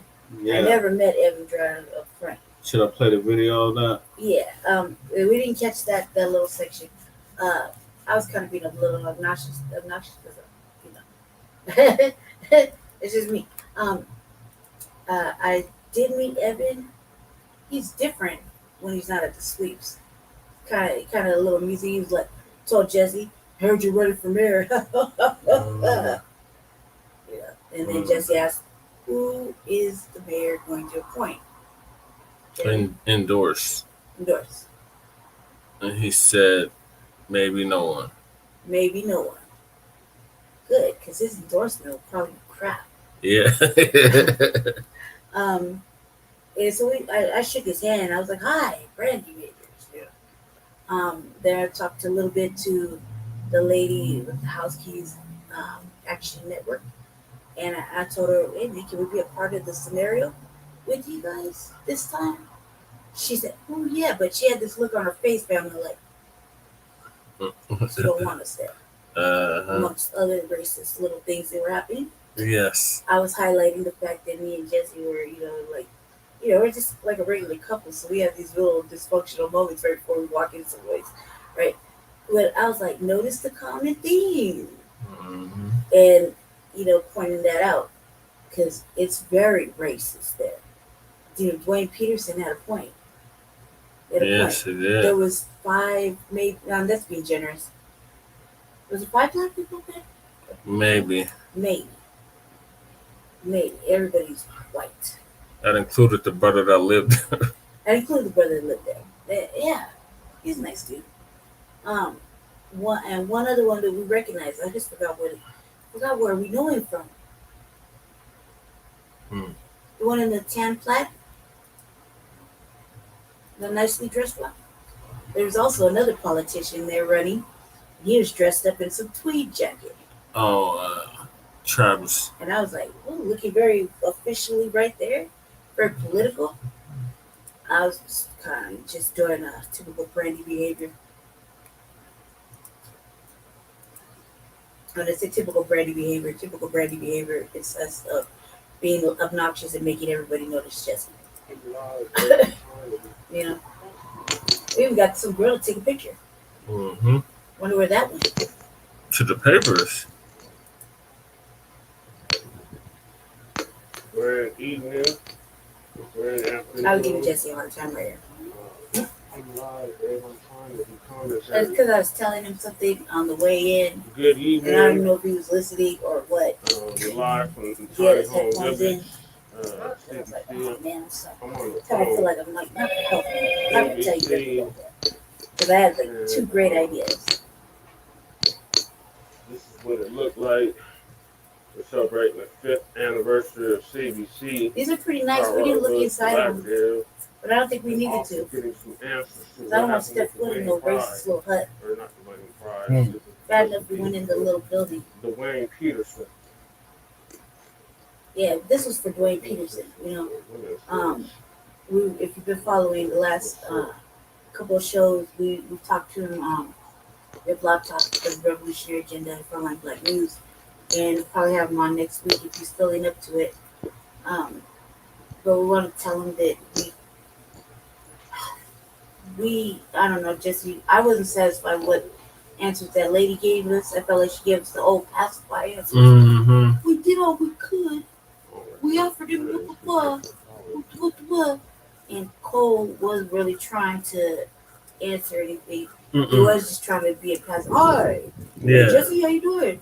And shout out Jesse before, because Jesse, contrary to popular belief, that's the man of the city. I mean, everybody else can say that. I think we had to highlight every other day where this is me talking shit. Say hi to the people.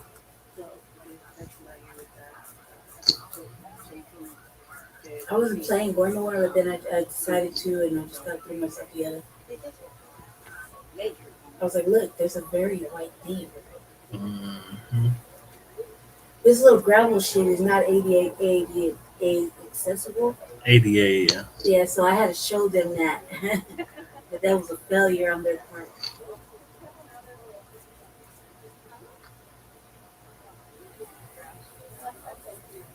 I broke my glasses. Hello, Ben. You look familiar. I forgot your name. Me? Yeah. I'm Haley. Haley Jesse. Next mayor of Denver, 2023. Hey, you. I was like, oh. Mm-hmm. Oh.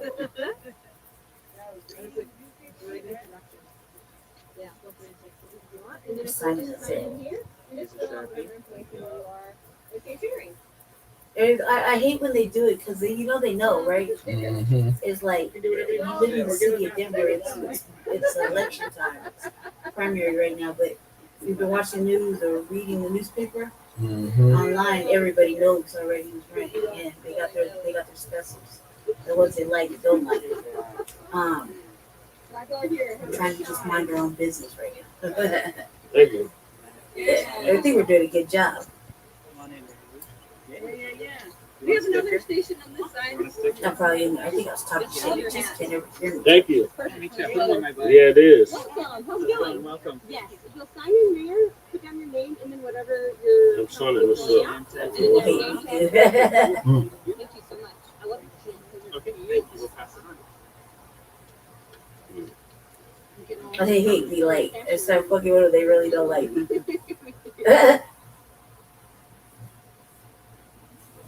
They're always at a loss for words, isn't it? So fucking with them. He can't hear us. You can't hear us, something. Nope. Good. Thanks so much. Thanks for coming. I'm summing sucks. I know it's very fun. And if you'll sign in with one hand, it's also another hand.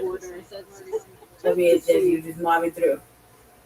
And I made this lady up. Like I forget what uncomfortable shit I made him. I said, but it's probably racist. Do we have to wear masks? No, they are required. Or they'll probably assume that it's racist. It's probably definitely very prejudiced. Or very pointed out that that's probably what it was. No. Yeah, real popular theme going on. People are going to visit this. Oh, subscribe to City. Be the chair. You bring your monitor.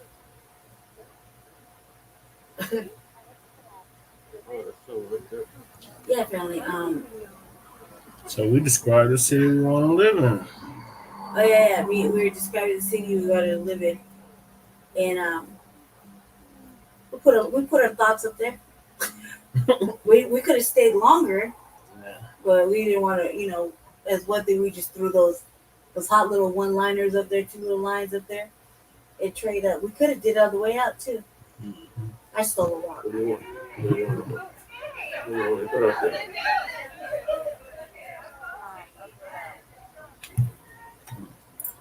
Everybody act like Jesse wasn't dressed like a politician, so he could kind of just blend in.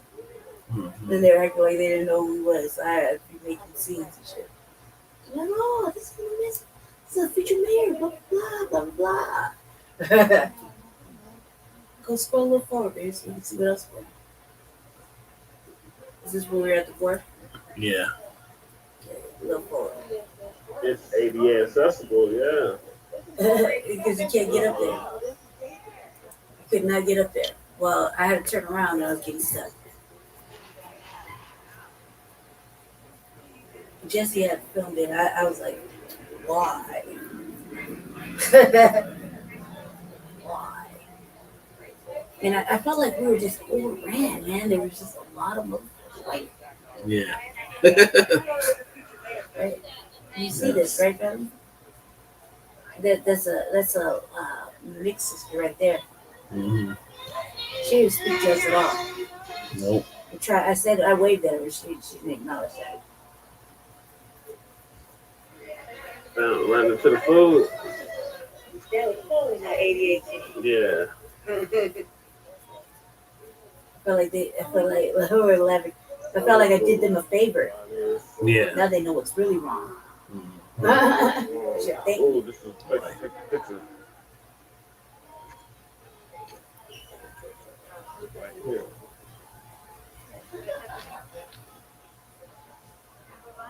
Today we watched the thing. You want some pizza? That was the day after we watched the Zoom on with the ladies. No, this is the same day. Yeah, you can't really hear what I'm saying.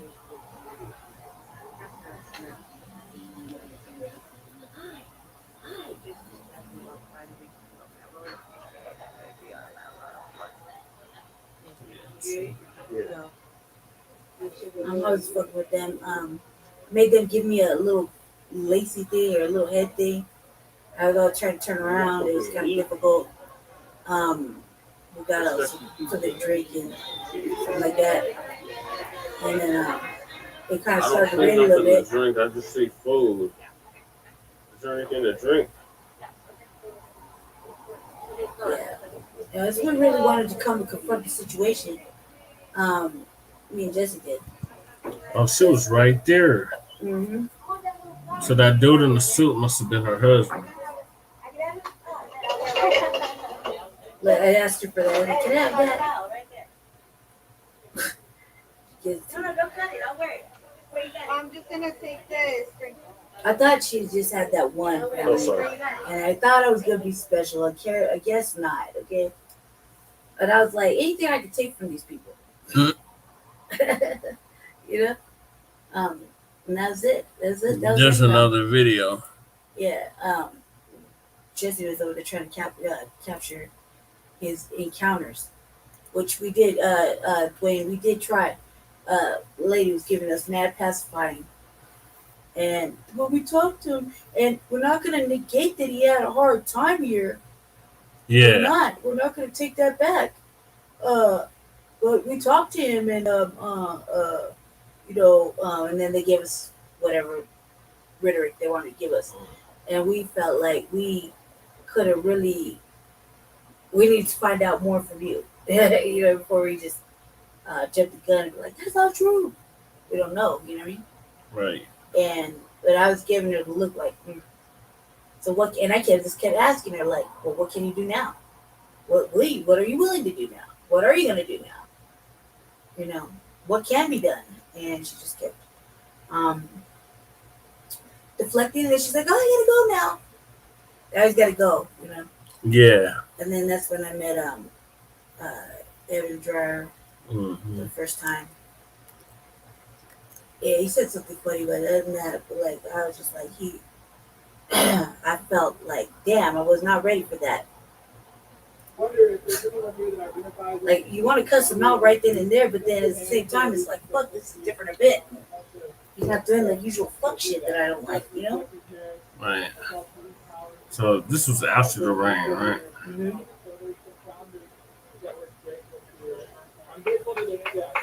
We had got rained on election. This is after we missed it.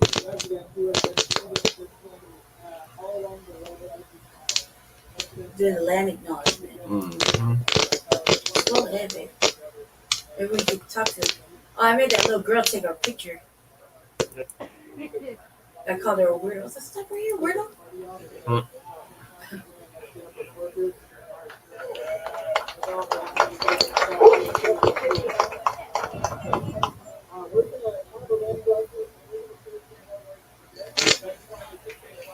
I don't know why we don't have no audio. Usually, everything that we do is fucking clear and concise. Right. I feel like some days it's like on purpose.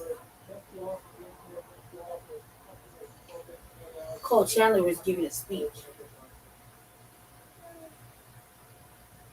And he acknowledged the founders, right? Yeah. Yeah, Jesse had some of the founders for the idea. Jesse raised his hand. I felt kind of happy right there. I was like, ooh. Yeah. Cloud chasing. Mm-hmm. Didn't nobody dispute it. Could they have? They couldn't have. Yeah. Who would have disputed it? Teresa still. Excuse me. They should mind their P's and Q's. Excuse me. They can't. Not really. Especially, isn't that the one you had a hand in making? Yes, no. I would dispute a lot of things if it came down to that. You two play the same game. Yeah, that's it. That's the end of it. Because you came out go. Unless you go forward, like maybe. Yeah. If you're leaving, you go forward.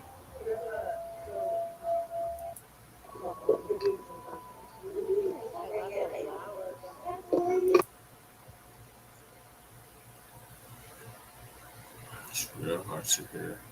You want to get?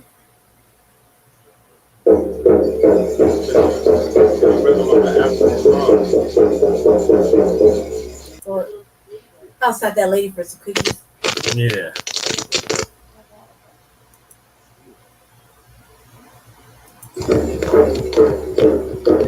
Keep going forward because they'll see if we can find somebody to talk to. But I think I talked to Therese too a little bit. What?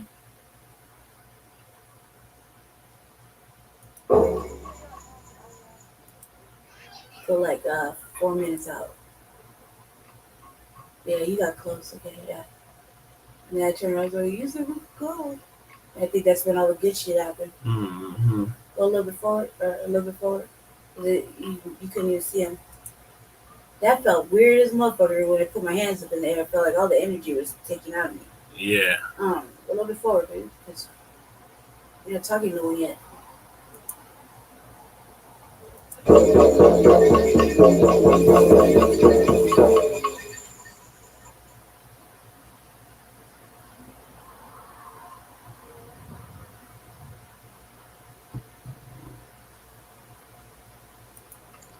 right, still listen. All right, Teresa.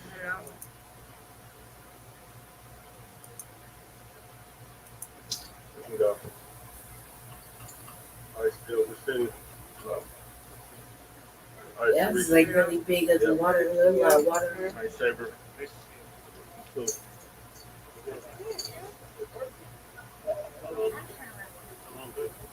We try to turn around. Yeah. All right, go ahead. Again. They're right there when there's too many people. I got like nervous. Okay, cool. Yeah.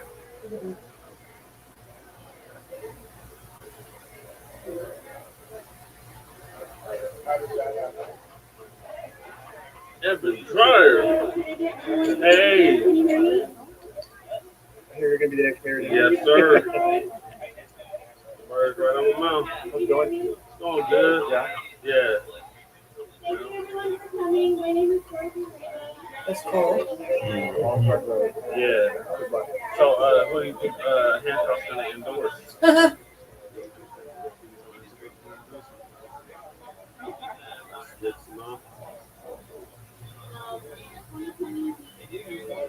Say hi, babe.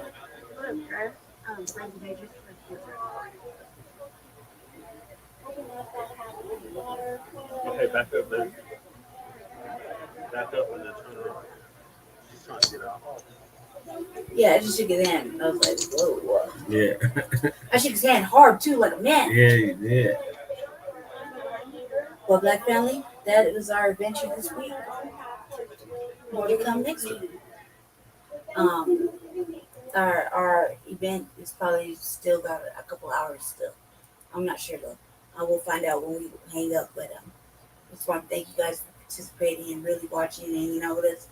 On the Front Line Blacc News, we're gonna keep hitting the pavement. We're gonna keep trying to get in their face. We're gonna keep trying to do stuff within reason. There's a lot of people get away with getting in everybody's face. You know, it's not us though. Well, not me anyway. But thanks for watching. Keep your head on a swivel. Stay black, stay dangerous. No white supremacy passes given to anybody or who passes. And yeah, that's pretty much all I have to say. Stay tuned. Might throw up a revolutionary agenda here shortly. We'll see what happens. What's it happens? Tomorrow's food day, so I don't know if I can keep Miss Paris awake. So we'll see. Thank you to Shabaka's Black Experience Enhanced, Outlaw Radio, Bankside Revolution. Huh? Bankside Revolution. Bankside Revolution, Yang Yang Primo, Wesley, Muhammad.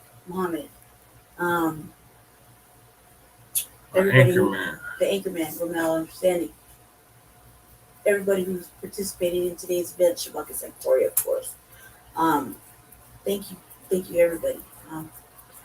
Continue to watch us, support us if you can, and support Jesse at frontlinecampaign.org with a donation. That would be tight, because he is on the fair elections thing.